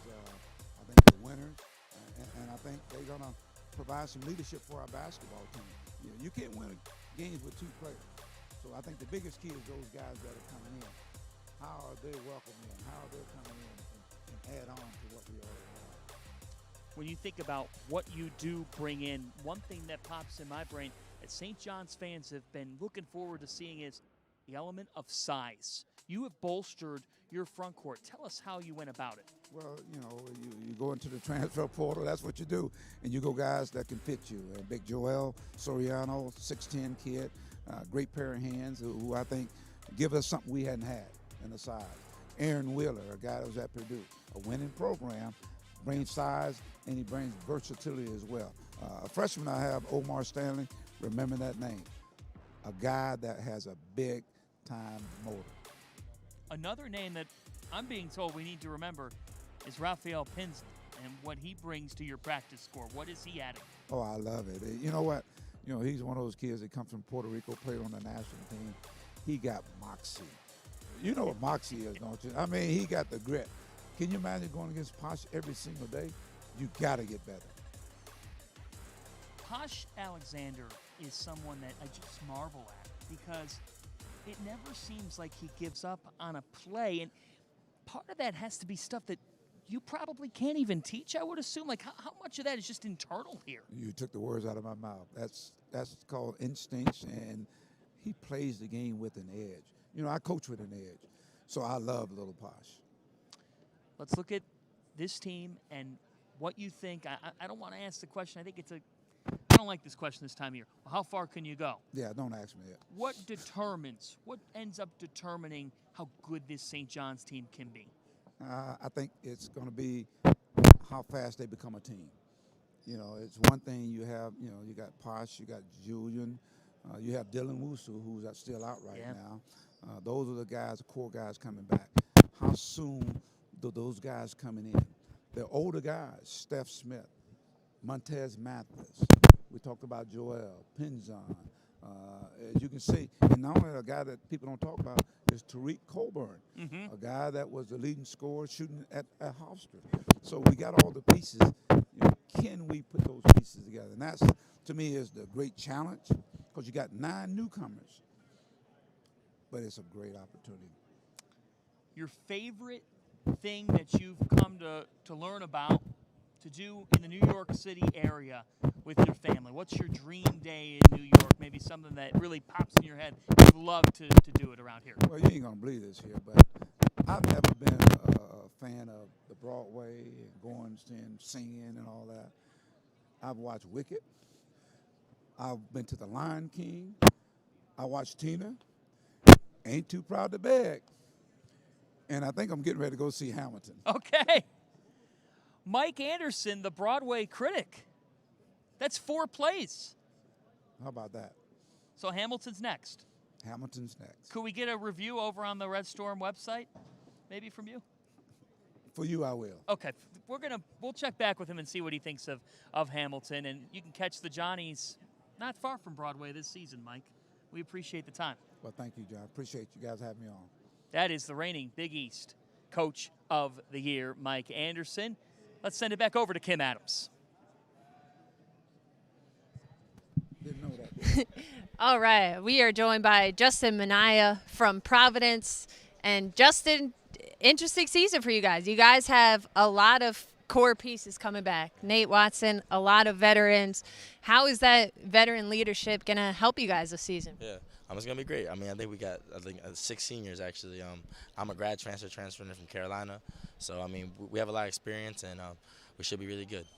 And what can the fans expect from you coming in as the grad transfer? What can the Friar faithful love about you? No, you just expect somebody that's going to play hard every day, that's going to come out, is going to defend, going to knock down open shots, and just be an everyday type of guy. And how are you enjoying playing for Coach Cooley? What has he brought in practice? He's been good. He's shown love from the start when he was recruiting me. And I really felt the love from him and the whole entire program. And we're just going to have a lot of fun this year and hopefully win the Big East.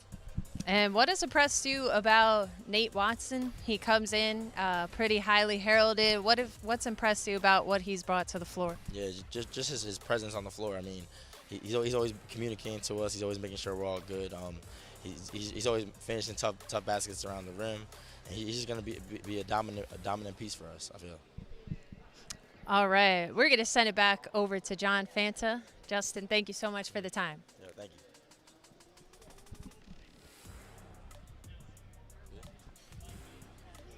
Head coach. Now we have a New Yorker. It's OTC. It's John Rothstein, the Insider's Insider, joining us. Only fair to lead with the Big East Coach of the Year from last season. Right into you, John. Well, I appreciate that warm introduction, but, you know, going after Mike Anderson in Madison Square Garden is kind of like singing after Sinatra. It's a very, very arduous task. Tough act to follow. Let's start right there. There's some buzz around St. John's basketball. Absolutely. What do you see? Well, I think the window is right now for St. John's if we're going to look at it from a historical perspective. St. John's is the longest Big East program right now in terms of length to win an NCAA tournament game. I mean, St. John's hasn't won an NCAA tournament game since 2000 when Mike Jarvis beat Northern Arizona and Dan McClintock in the round of 64 in 2000. So if you're St. John's now and you've got a potential All-American in Julian Champagny and Posh Alexander, two of the top 6 or 7 players in the Big East, the opportunity is now not just to make the NCAA tournament, but to advance in the field when you get there. You've seen 7 Big East teams practice. Yeah. Yep. Who is someone that people might be sleeping on nationally? Well, I think when you add fans in attendance and you bring Butler back to a full Hinkle Fieldhouse, it was so difficult for so many teams to obviously go to Butler in Indianapolis and play in that type of a setting. They're a veteran team that has Aaron Thompson back. He was fully cleared a couple of weeks ago. You've got Bryce Enzi and Bryce Golden back. They're back for their 9th year of college basketball, it feels like. And you've got really good role players around them. I think Butler, especially at home, looks like a Big East dark horse. But, you know, John, in seeing all these teams and taking inventory, you know, we'd expect Villanova to be obviously the team to beat at the top. UConn is the most physically imposing team I've seen, not just in the Big East, but nationally. And then I think you've got, you know, a lot of balance across the board after that. UConn starts the season just on the edge, on the inside of that top 25, John. What determines if they can climb from there? Half-court offense, and, you know, people are going to ask, you know, how are the Huskies going to replace James Bouknight? You don't replace a player like James Bouknight, but this is a team that I think has a chance not to be great, but has a chance to be elite defensively. So if UConn can find a way just to get to 71, 72 points a game, they're going to win a lot of games. But you could also make the case, because of the size and the physicality of that front court, UConn's best offense at times could be a missed shot. True. With Adama Sanogo, with Isaiah Whaley, who they call the wrench. A Cook, who, again, not a lot of people are talking about, but is a former top 50 recruit. When I was in stores at practice, he was taking and making threes without hesitation. And when you look at the numbers and study the numbers, when he plays over 25 minutes a game in his career, he's blocking just over 2.5 shots a game. So not only does he have the ability to stretch the defense on offense, he could be one of the top shot blockers in the country on defense. As we await, my vision's correct, Travis Steele down at the other corner. Kim Adams is about to go one-on-one with Travis Steele. There are real expectations for Xavier, John, and there's pressure because this program's been synonymous with the big dance floor. They have not made it since 2018. When they were a 1 seed. When they were a 1 seed in the NCAA tournament. So, you know, Travis Steele, 23 and 27 as a head coach in Big East play, but things are aligned right now, much like St. John's, to break through and not just be a team that makes the NCAA tournament, but has a chance to advance. Scruggs, Fremantle, 2 first-team All-Big East caliber players. But I'll say this, according to the well-embedded moles that I have in Cincinnati, Colby Jones is primed for a major breakout season, as is Deontay Miles. And, John, you know this as well as anybody. Shot making is going to translate, and shot making, having the ability to trade baskets, is going to be something that separates teams from having an opportunity to advance in March. Adam Kunkel, Nate Johnson, you know, Kai Tandy, all capable of doing that. Xavier has all the requisites, in my opinion, a lot like St. John's, to have its best season in a long time. Will they hit that Skyline chili? Will they hit those Montgomery Inn ribs? I would go for the raspberry chip at Grater's Ice Cream if I had one thing to eat in Cincinnati. Perfect combination, perfect way to close this conversation out. At John Rothstein on Twitter, Jon. John, it's always great to have you. Living legend, John Fanta. Back over to Kim. All right. Thank you very much to both Johns. We were commenting, Mr. Rothstein, phone in hand. Can't miss an update. There's probably a tweet being sent out as we speak. But we are pleasured to be joined by Xavier head coach Travis Steele, 4th year at the helm. And Coach Steele, just to tell you what Coach Rothstein, I guess we could call him Coach Rothstein, he was saying it seems like Xavier has some pieces aligned this season. I know you guys have just about everybody back. How are you feeling about the group and what they can accomplish this season? Well, if John says it, it must be true, right? He knows all college basketball. I like our team a lot. I do. You know, we have a lot of continuity from guys from last year, which is hard to find in college basketball with the transfer rule. You know, but getting Paul Scruggs back on a COVID year, Nate Johnson back on his COVID year is huge for us. You know, they can teach all the young guys, all the new guys, kind of how we do things at Xavier from a culture standpoint, how we practice, how we prepare, which gives us a huge advantage. And we've added some new guys, right, like Jack Nungy, Jerome Hunter, Cesar Edwards, guys that are really big and have a lot of size. And what has the vibe been in these first couple of weeks of practice, whether it's different from seasons past or just a different sense of what you've seen in recent years? Yeah, it's been great. It's been really competitive, right? We have we keep track of every stat in practice. We've had 3 different winners for our Practice Player of the Week, which is great. I think that speaks to the depth that we have on our team. But I love our group. Our group's got really good chemistry. We're hungry because we didn't like how the season ended for us last year. That's just been motivating our guys. And we talked to some of your guys earlier today. They mentioned NCAA aspirations, Big East championship aspirations. What needs to kind of come together to get back to that level and achieve those goals? Yeah, we got to be good on the defensive end. We're going to score. We got a lot of talent. We're going to share the ball. Our ball's going to move. Our guys play the game the right way. We got to be tough. We got to be physical. We got to do the things that maybe aren't glorified on the stat sheet. The charges, the loose balls, being physical, walling up, all the little things that go into winning. All right, a little more lighthearted here to end things. I heard the Johns talking about some food in Cincinnati. I haven't ventured out much in Cincinnati. Where should one go if they're coming to Xavier for a game, for a pregame or postgame meal in Cincinnati? I got to say Skyline. All right, Skyline. It's a little bit semi kind of fast food. All right, but it's not your normal chili. All right, so you get like spaghetti noodles. It's got a little chili on it, but then it's got like a mile high of cheese on top. So it's really healthy, I promise. You should definitely try it. Definitely don't have that before workout. I know Fanta has tried it plenty of times. I have not, so I may need to check that out this season. Travis Steele, thank you so much for joining us, and good luck this season. Thank you. Back to John. All right, thank you, Kim. Let's welcome in the head coach of the Providence Friars, Ed Cooley, rocking the gray and black suit with that white shaded tie. It's a nice fit, Coach, as always. Well, it's Friar colors, you know. I mean, I know who pays my bills, and I'm very grateful and appreciative. So, Friar colors, here we are, baby. You have veteran power on your team. Plenty of guys that have been around the block, whether they're back with you or whether they've transferred into the program. How much of a difference is that going to make for Providence College basketball this season? Well, hopefully our experience can carry over into, winning. I think the Big East is old in general. I think you have a lot of older teams in the Big East and around college basketball. So, we're excited to see what this, veteran leadership can bring for us. Which AJ Reeves are we going to see this season? I think you're going to see a slimmed-down version. I think he's really improved his conditioning. I think he's improved his overall game. We're going to need AJ to play at an elite level for us to get where we want to go. We just saw Jared Bynum make a play, and I know he was banged up last year, but you talked to me during the season and said, man, this kid, if we can get him rolling, he can be that type of point guard for us. What stands out to you about his development? Well, he's really calmed down.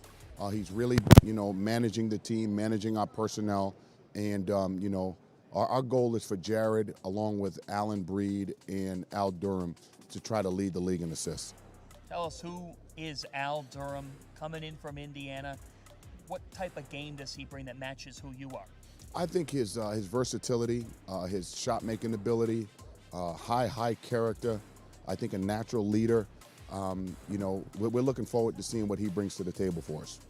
When you sit down with your staff and you start to map out an offseason to gear up for the road ahead, I know this league is tough and it's stacked with veteran power. What did you kind of say in those conversations, and what do you say to yourself about here's what we need to do to respond from last season and put it together this year? I think we got to earn our way. You know, if we earn it, then we deserve it. You know, we got to come in every day with a chip on our shoulder. We got to come in and demand respect from one another first, then demand respect from our opponent. But we have to be tough, connected, and gritty. If we can do those things, we'll give ourselves an opportunity to compete in this tough, tough league. All right, you have a daughter. You were just talking with some Georgetown players because the oddity is you're sending a check down to Georgetown University. Yeah. President DeJoya is getting a good check from the Friars, you know.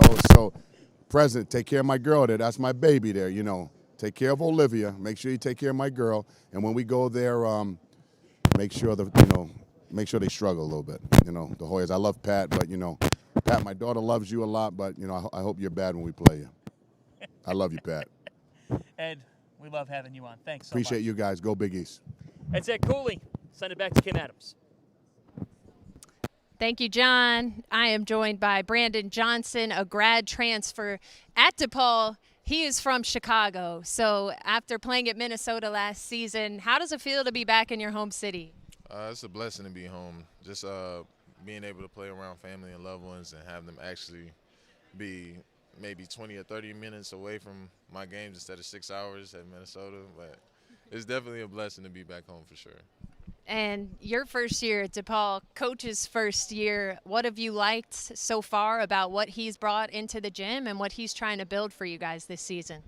Basically, pretty much everything. The culture, the energy just coming in and day out and putting 110% with everything we do in terms of academics and even on the floor. So. And you guys have a bunch of new pieces, yourself, a bunch of transfers. You have experience, even though it's a bunch of new pieces. How have you seen that start to develop chemistry-wise so far? Our chemistry actually picked up a lot quicker than I expected. We all gelled pretty much the first day of practice and everything. But I'm looking forward to going to war with these guys, definitely, for sure. And what can the DePaul fans, the Big East fans, expect to see from you? What type of game are you going to bring since it's your first year in the Big East? I'm an extremely passionate player. I leave 110% effort on the floor day in and day out, and I hope you guys appreciate it because I will be trying my best every time. So. And we got to talk a little WNBA. Chicago Sky just winning their first championship. I know you weren't able to make the game.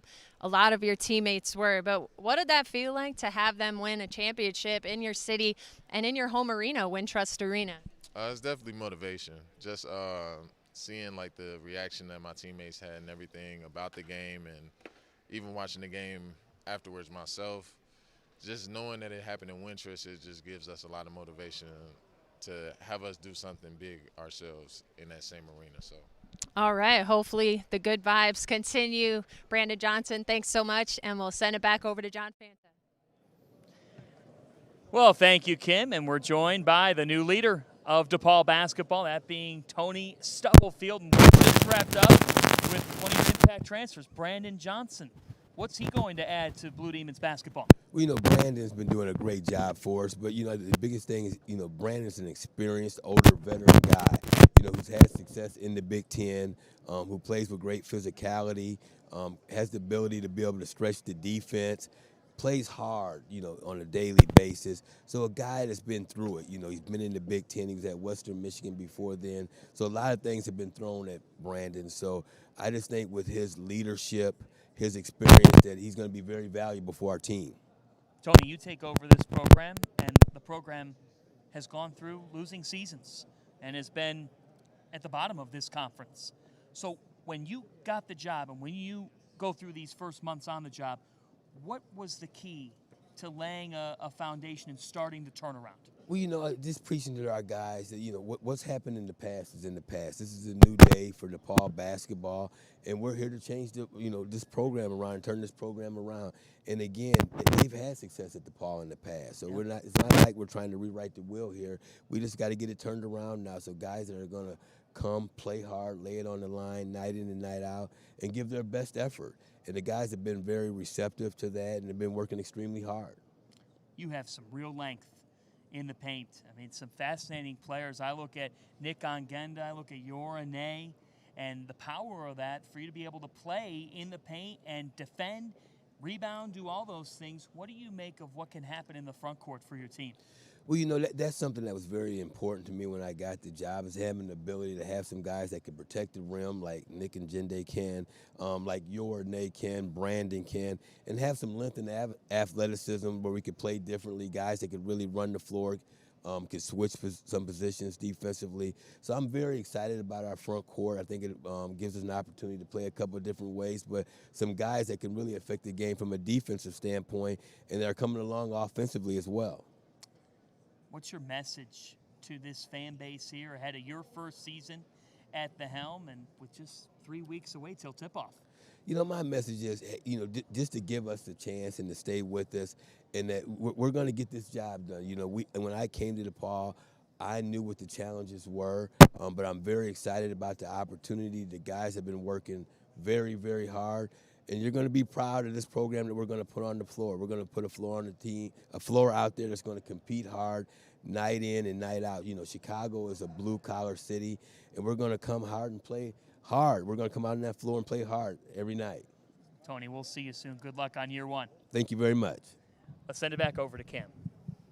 Thank you, John. We are joined by one of Coach Stubblefield's players, Javon Freeman, Liberty senior. And Javon, we got to talk to some Chicago hoops to start. We just talked this with Brandon, but you were at Wintrust Arena the other night when the Chicago Sky won their first ever title. What does that bring to the energy of Chicago hoops right now? It actually brings a lot of excitement, a lot of electric fans.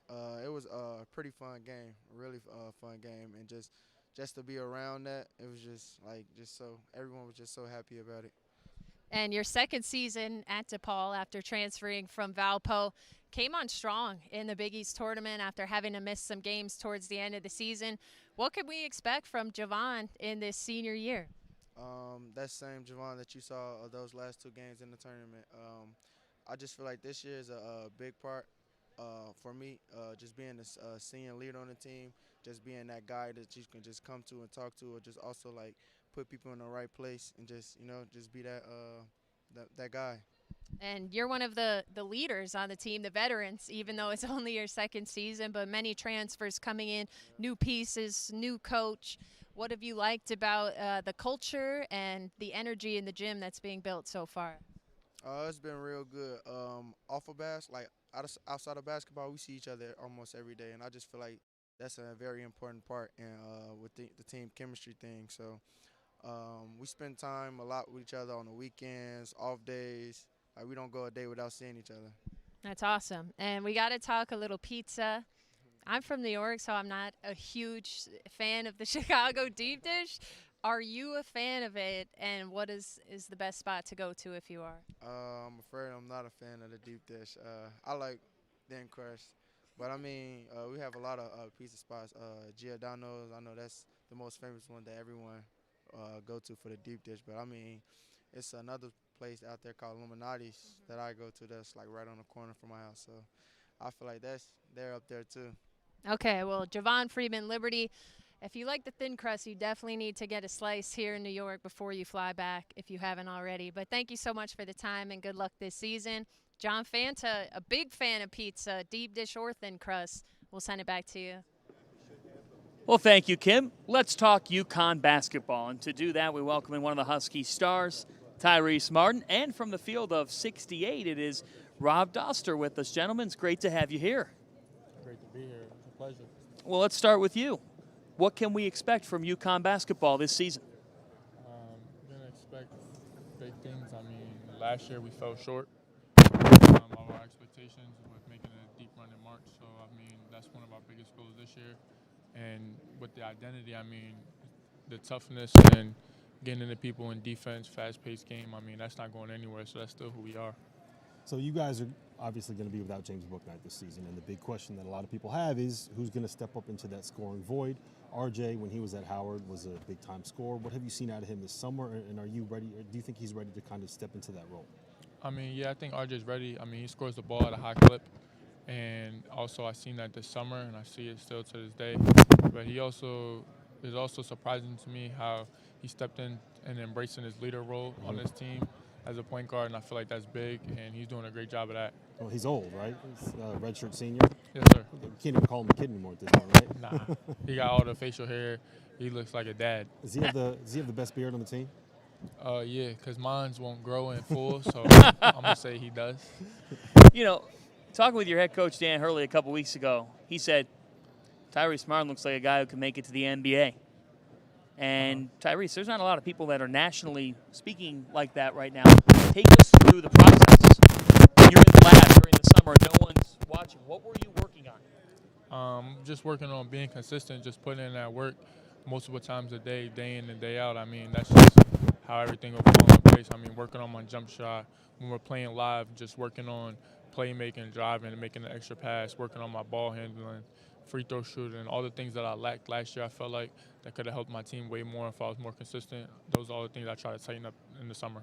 Talk to me a little bit about Adama. I thought that he was one of the more impressive big men, especially down the stretch of last season. There's not many people in the Big East that have that kind of a size. What kind of is there like a little bit of a relief knowing that you can, if you're ever in trouble, you can just kind of throw the ball to him in the post, and you know it's probably going to get a bucket or get fouled? For sure, especially this past offseason. I mean, when in doubt, the mindset is always just give the ball to Adama when in doubt.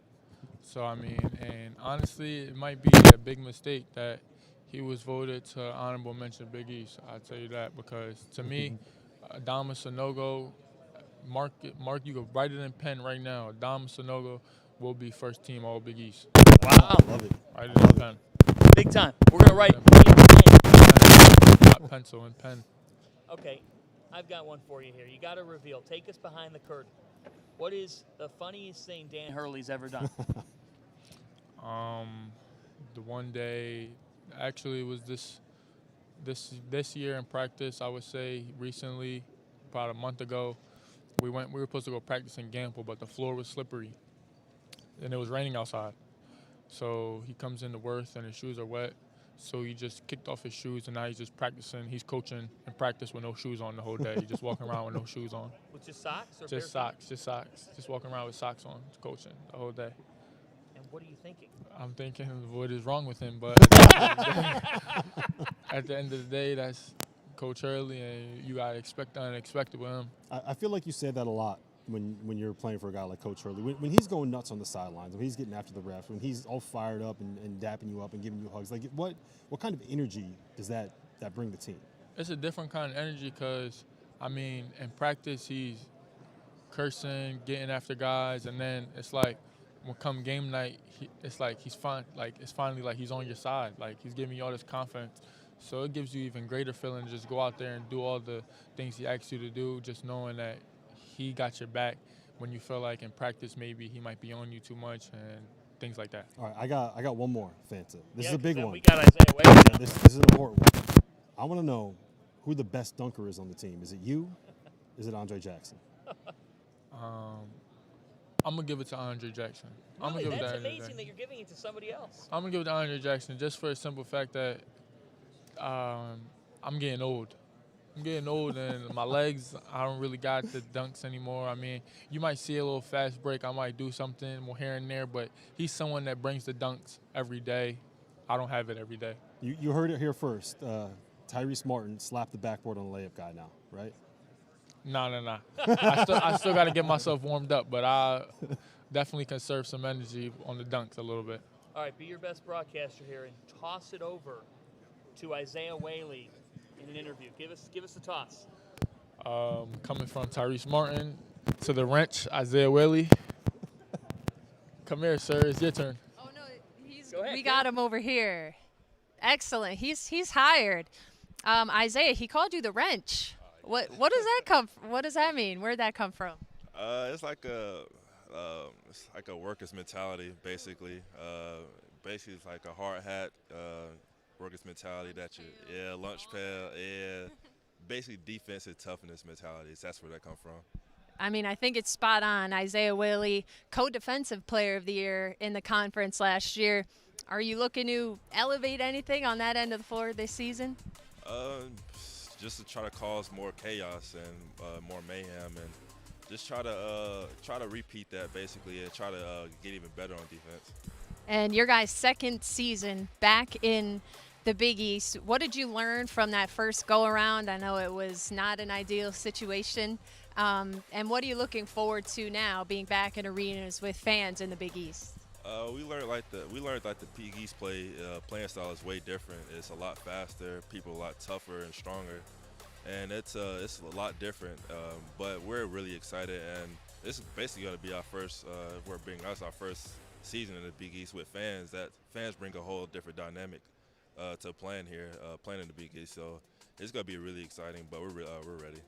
Absolutely, and I know you guys lost James Bouknight, but other than that, you've got a great core returning. You're in your 5th season. What do you think you can surprise some people with this year's group? I think we're going to surprise people a lot with our offense, actually. We lost one of the best scorers in the conference, in the country, actually. So a lot of offense leads with him, but we have a lot of players that's ready to step up and show what they can do offensively as well. And we have to end with a Coach Hurley impression. Your teammate gave one. You said you may have one up your sleeve. What's a good Dan Hurley impression or story? Probably Isaiah, that you're brutal. You're brutal. That's his favorite thing to say. Just call you brutal. Okay, that tough love. Isaiah Willie, good luck this season. Looking forward to big things, and thanks for joining us. All right, thank you for having me. All right, John, back over to you.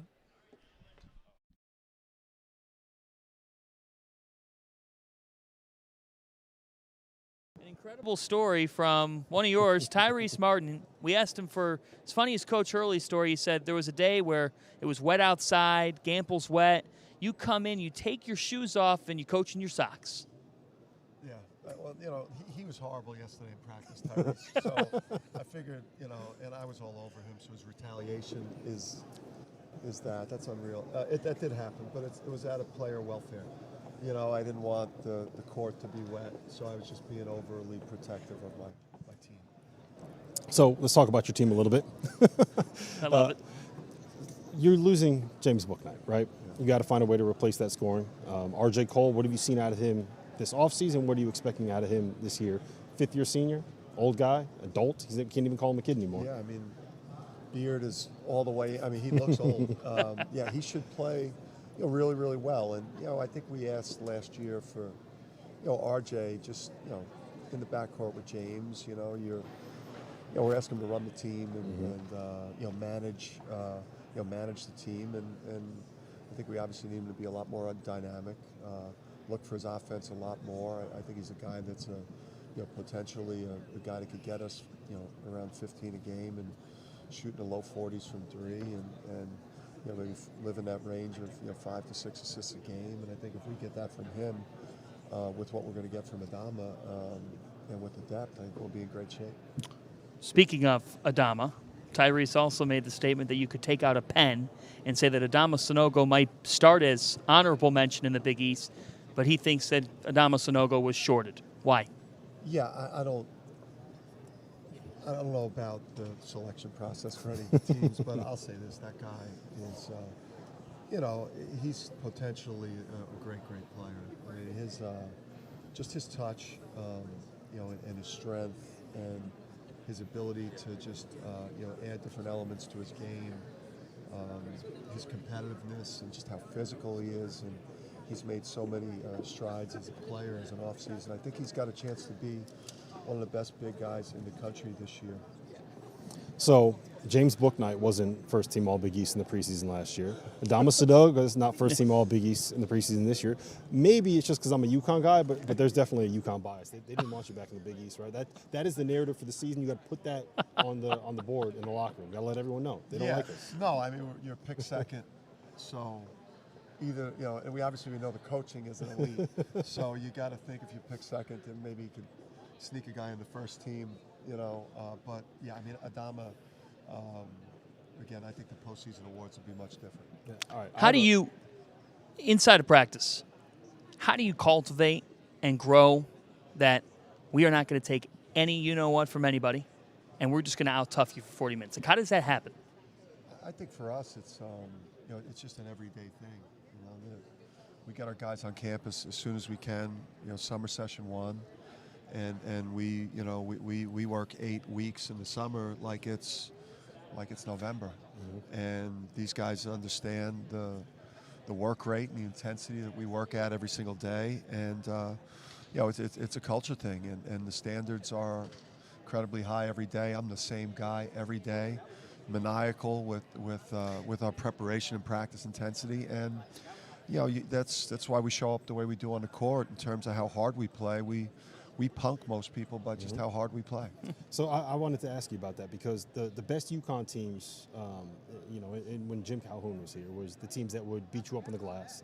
They'd beat you up on the floor. They turn you over. They get out. They press you. They force turnovers. They get in transition. And they dunk on your head.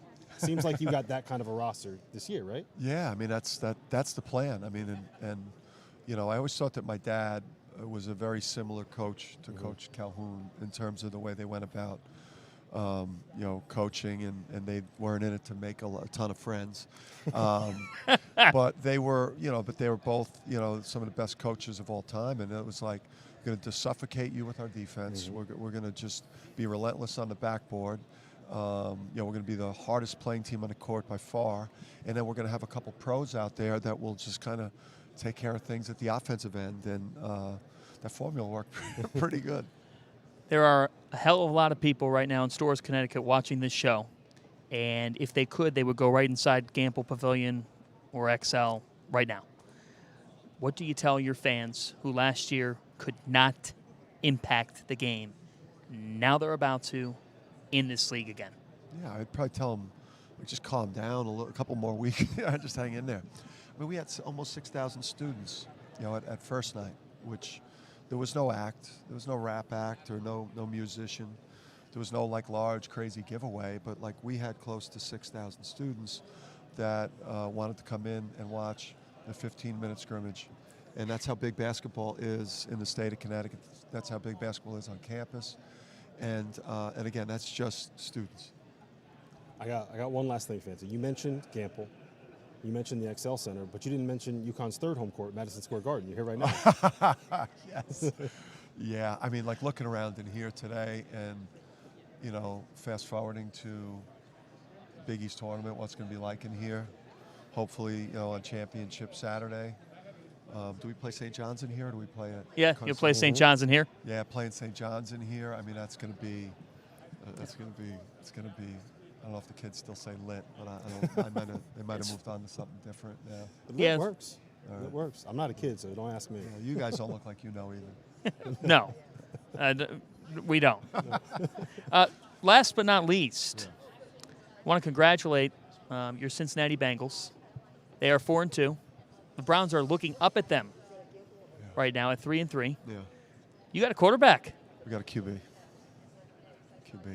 got QB. We have a defense. We've got a wide receiver. And it's funny too. I remember going back to pre-draft. It was universally discussed that they were making a major mistake by drafting the wide receiver Jamar Chase. Right? We turned on all the different channels and Twitter, and it was you have to draft the offensive lineman. You have to draft the offensive lineman. That's a bad take now. But no one's apologizing for that. So, No. But no, I see us. We're going to win a Super Bowl with Joe Burrow. Why are you a Bengals fan? First game I ever saw, Freezer Bowl, Chargers, Bengals. Makes sense. And then those helmets when you're a little kid, if that's the first thing you see, you're like, and Boomer, lefty, quarterback, I'm a lefty. It just kind of, it grew from there. Dan, we appreciate the time. Yeah, Good luck this season. Great seeing you guys. Later. More to come on Inside the AFC North in just a few moments. We'll talk Steelers and why Big Ben is fading. Okay, I digress. That's Dan Hurley. We'll take a quick timeout and be right back here on Shootaround from the Garden.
Back here on set at Big East Media Day from Madison Square Garden, and it is great to be with Kim Adams and the Hall of Famer, Big East Commissioner. Sounds good.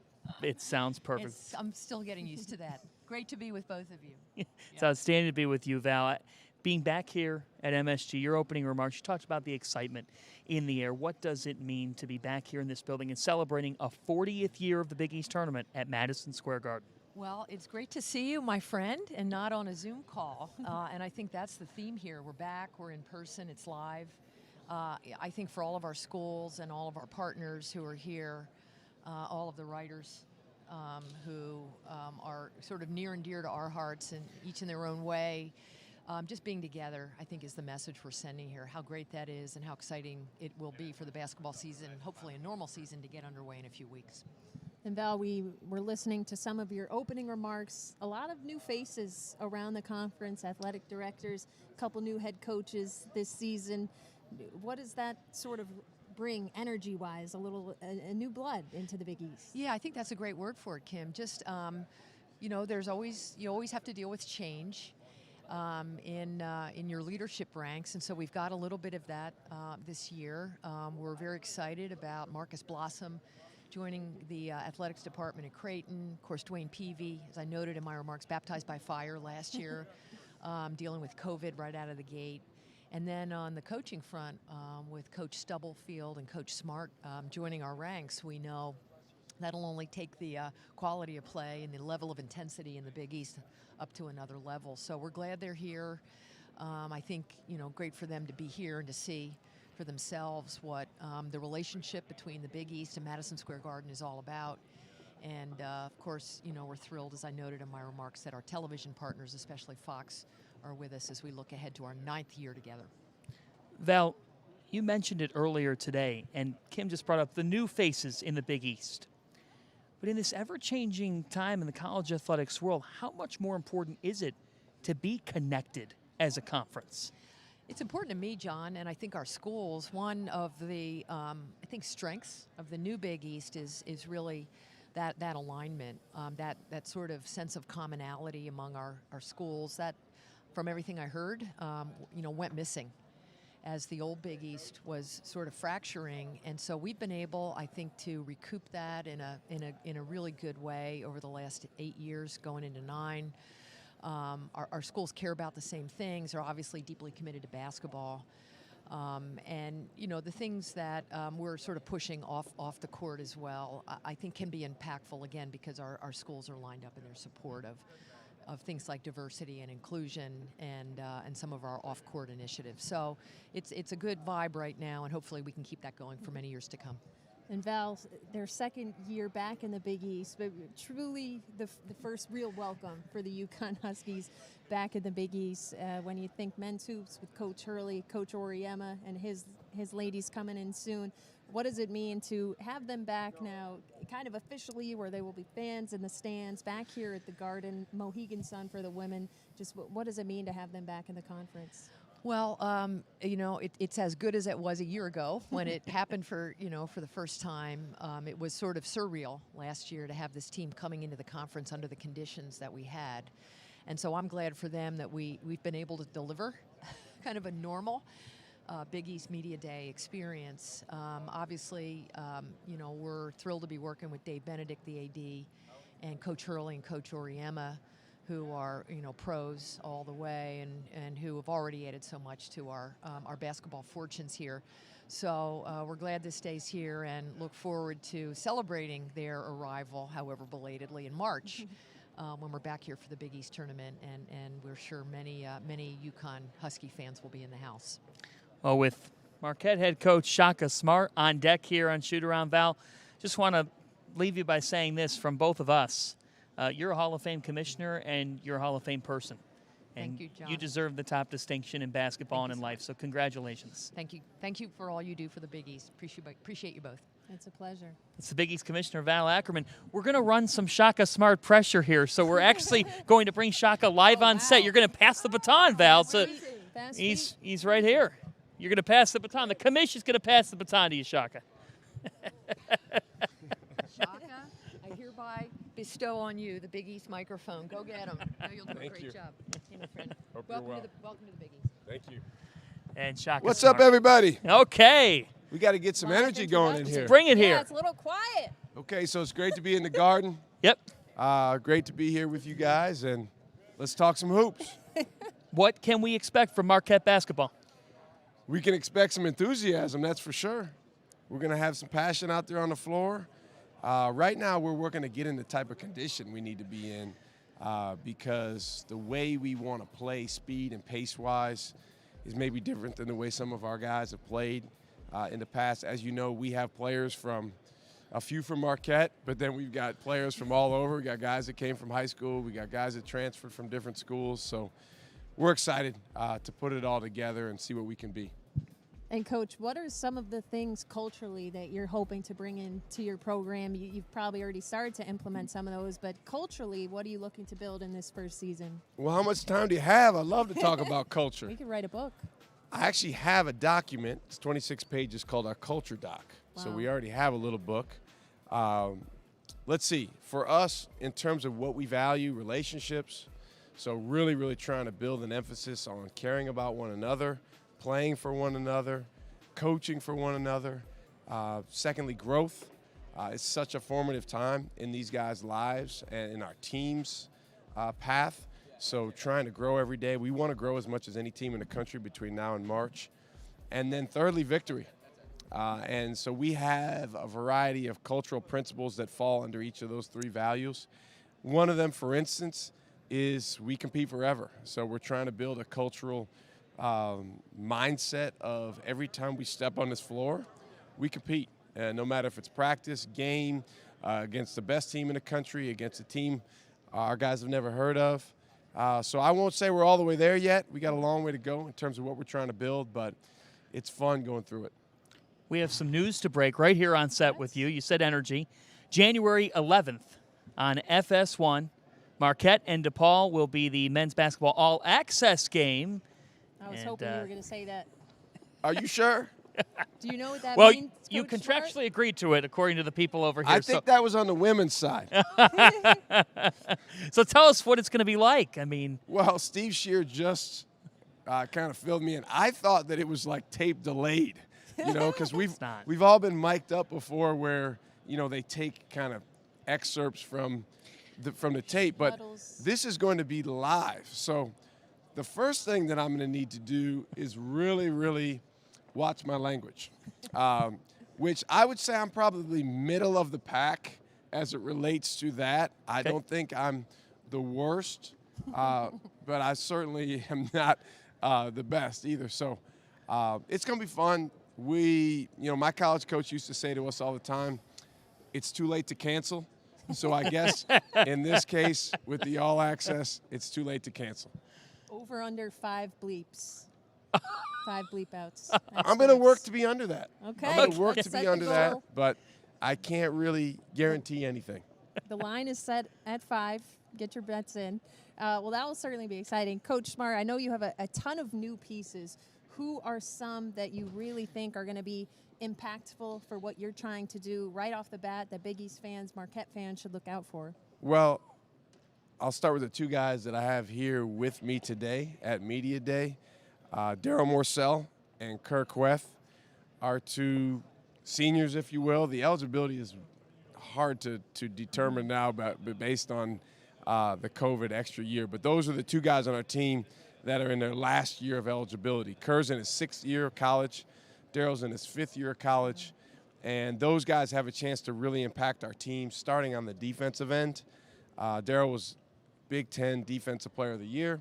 Kerr's a guy I know from experience, coaching against him when I was at Texas, can really impact the game with the way he blocks shots and defends. So we need those guys to set a tone for us. They've been great in practice thus far, but excited about getting into games in 3 weeks. what is unique about Justin Lewis? A lot of things unique about Justin Lewis. Have you spent time with him before? Absolutely. I mean, he is a unique guy. First of all, being from Baltimore, those guys bring an extra kind of energy and swagger to him. Daryl's the same way, being from the city of Baltimore. I think as a player, his body is really unique because he's 245 pounds, 6'7", very, very strong. He's put together like a linebacker, but he can really move as well. And he has a finesse to his game as well as a power, which I think makes him unique. And Coach, you're back in your home state of Wisconsin. What have you enjoyed about being back, whether it's food, locations? What's been great about being back in Wisconsin? I've enjoyed being at Marquette. That's the best thing about it, although, let me back up. The very best thing is being close to my mom. My mom lives an hour away in Madison, so just having the opportunity to see her a little bit more often and for her to see her granddaughter, my daughter Zora, is everything. But I've loved being back. I mean, I'm one of those people that as long as my family's happy, I'm happy. And everywhere I've coached, I've really enjoyed the locale of that institution, and Milwaukee and Marquette are no different. Is Zora a future hooper? Has she got the ball in her hands? Zora's more into soccer, Okay. but she is the tallest girl in her class. So Okay. we try to encourage her a little bit on the basketball side, but she's played soccer since she was 2, and she's got a lot of momentum going that direction. I'm supportive of her, whatever it is she wants to do. I learned a long time ago, I don't make those type of decisions. Absolutely. Shaka, we really appreciate the time. We wish you the best of luck this season, and looking forward to that energy inside the Fiserv Forum. How can we get that 26-page book? Can we get an Copy? advanced copy? Yeah. I'll get back to you on that. Confidential. I may send it to you, all right? But we can't put it on the internet. You know, the thing about putting things on the internet is all of a sudden people expect you to be perfect in those things because you said it. But No, as you your said, secret. culture is about building. Love it. And you're building it up in Milwaukee. We appreciate the time. Thank you, guys. Let's take a brief timeout here on Shootaround.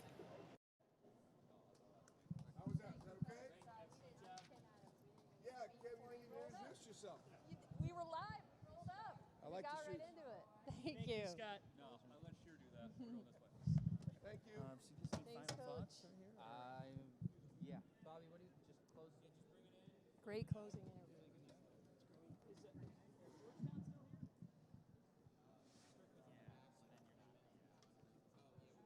Should we move back closer together, do you think? Or? Yeah. Yeah, we can just do some takeaways. John, Kevin, how's it look? Good? All right. Hang on, use this one. Okay. Keep this out, wrap it up today. Trade me. Forgot to hide this brace. Hey, trade me for the non-yellow. I'm like, Oh, little weathered. had a couple rough days. I would say one of my main takeaways, Seton Hall feels very disrespected, both players. That's one of my takeaways. Sure. Yeah. Yep. Great. Yes, we'll tease the women too. Okay.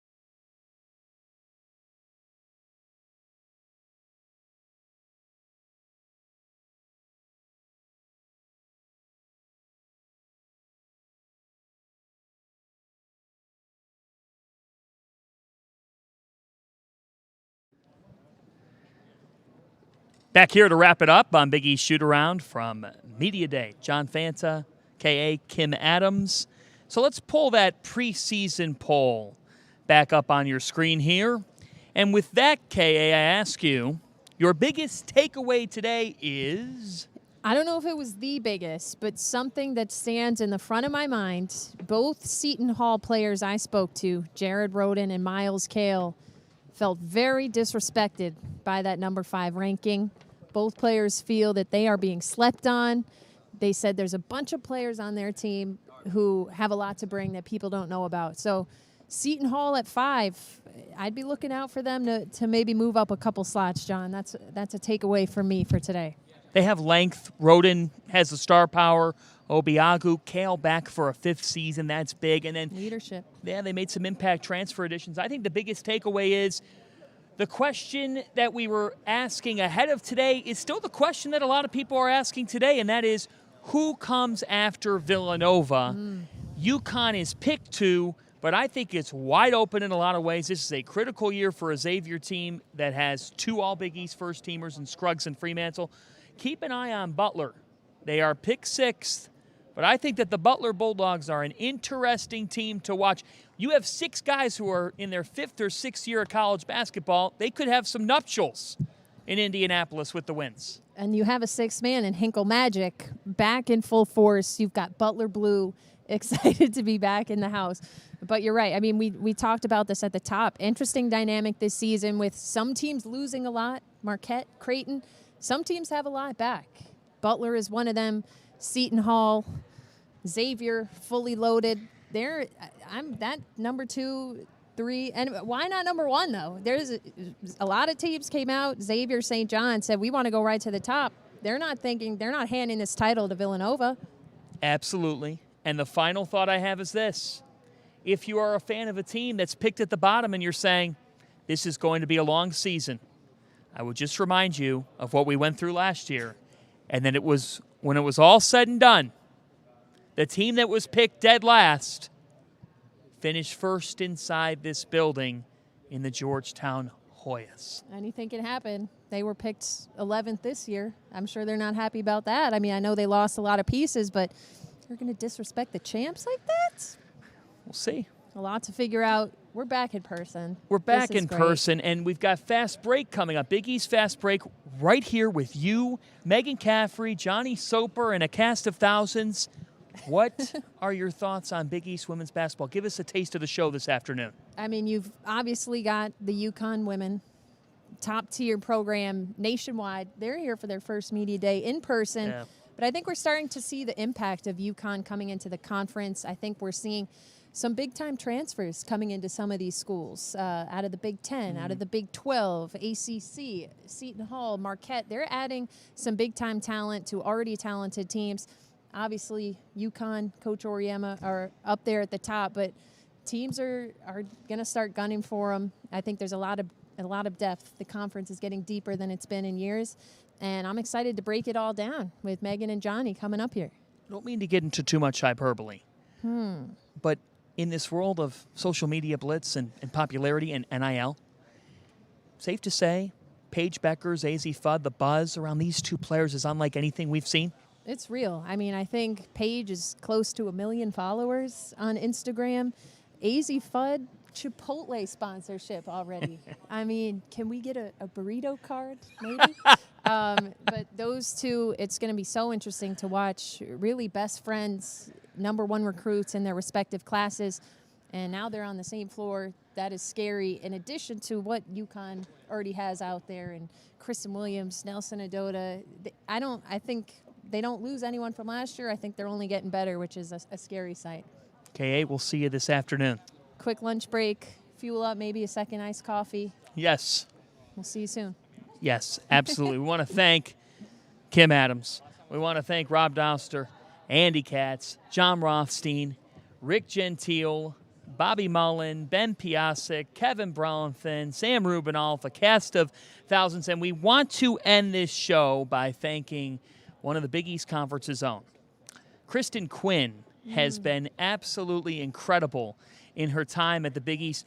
She has an official title in the staff directory, but my official title for Kristen would be Swiss Army knife, because, Kim, she has done it all. We wish her so well in her next chapters of her career. But, Kristen, you are the best. We love you. You've been absolutely vital to everything, and we can't wait to see what's next for her. Yes, I just heard this news today, but we know she's a great mom, adorable kids. But, yeah, she's been whatever we need. Kristen, I was trying to see if she's around to get a little cameo, but we wish her the best. Absolutely. Kristen, we wish you the very best. For all of us here on Shootaround, I'm John Fanta, saying so long for only a few minutes from the world's most famous arena, Madison Square Garden. Coming up, Megan Caffrey hosts Fast Break with the latest and greatest around Big East women's basketball. Thanks for watching Shootaround, everybody. So long from the world's most famous arena.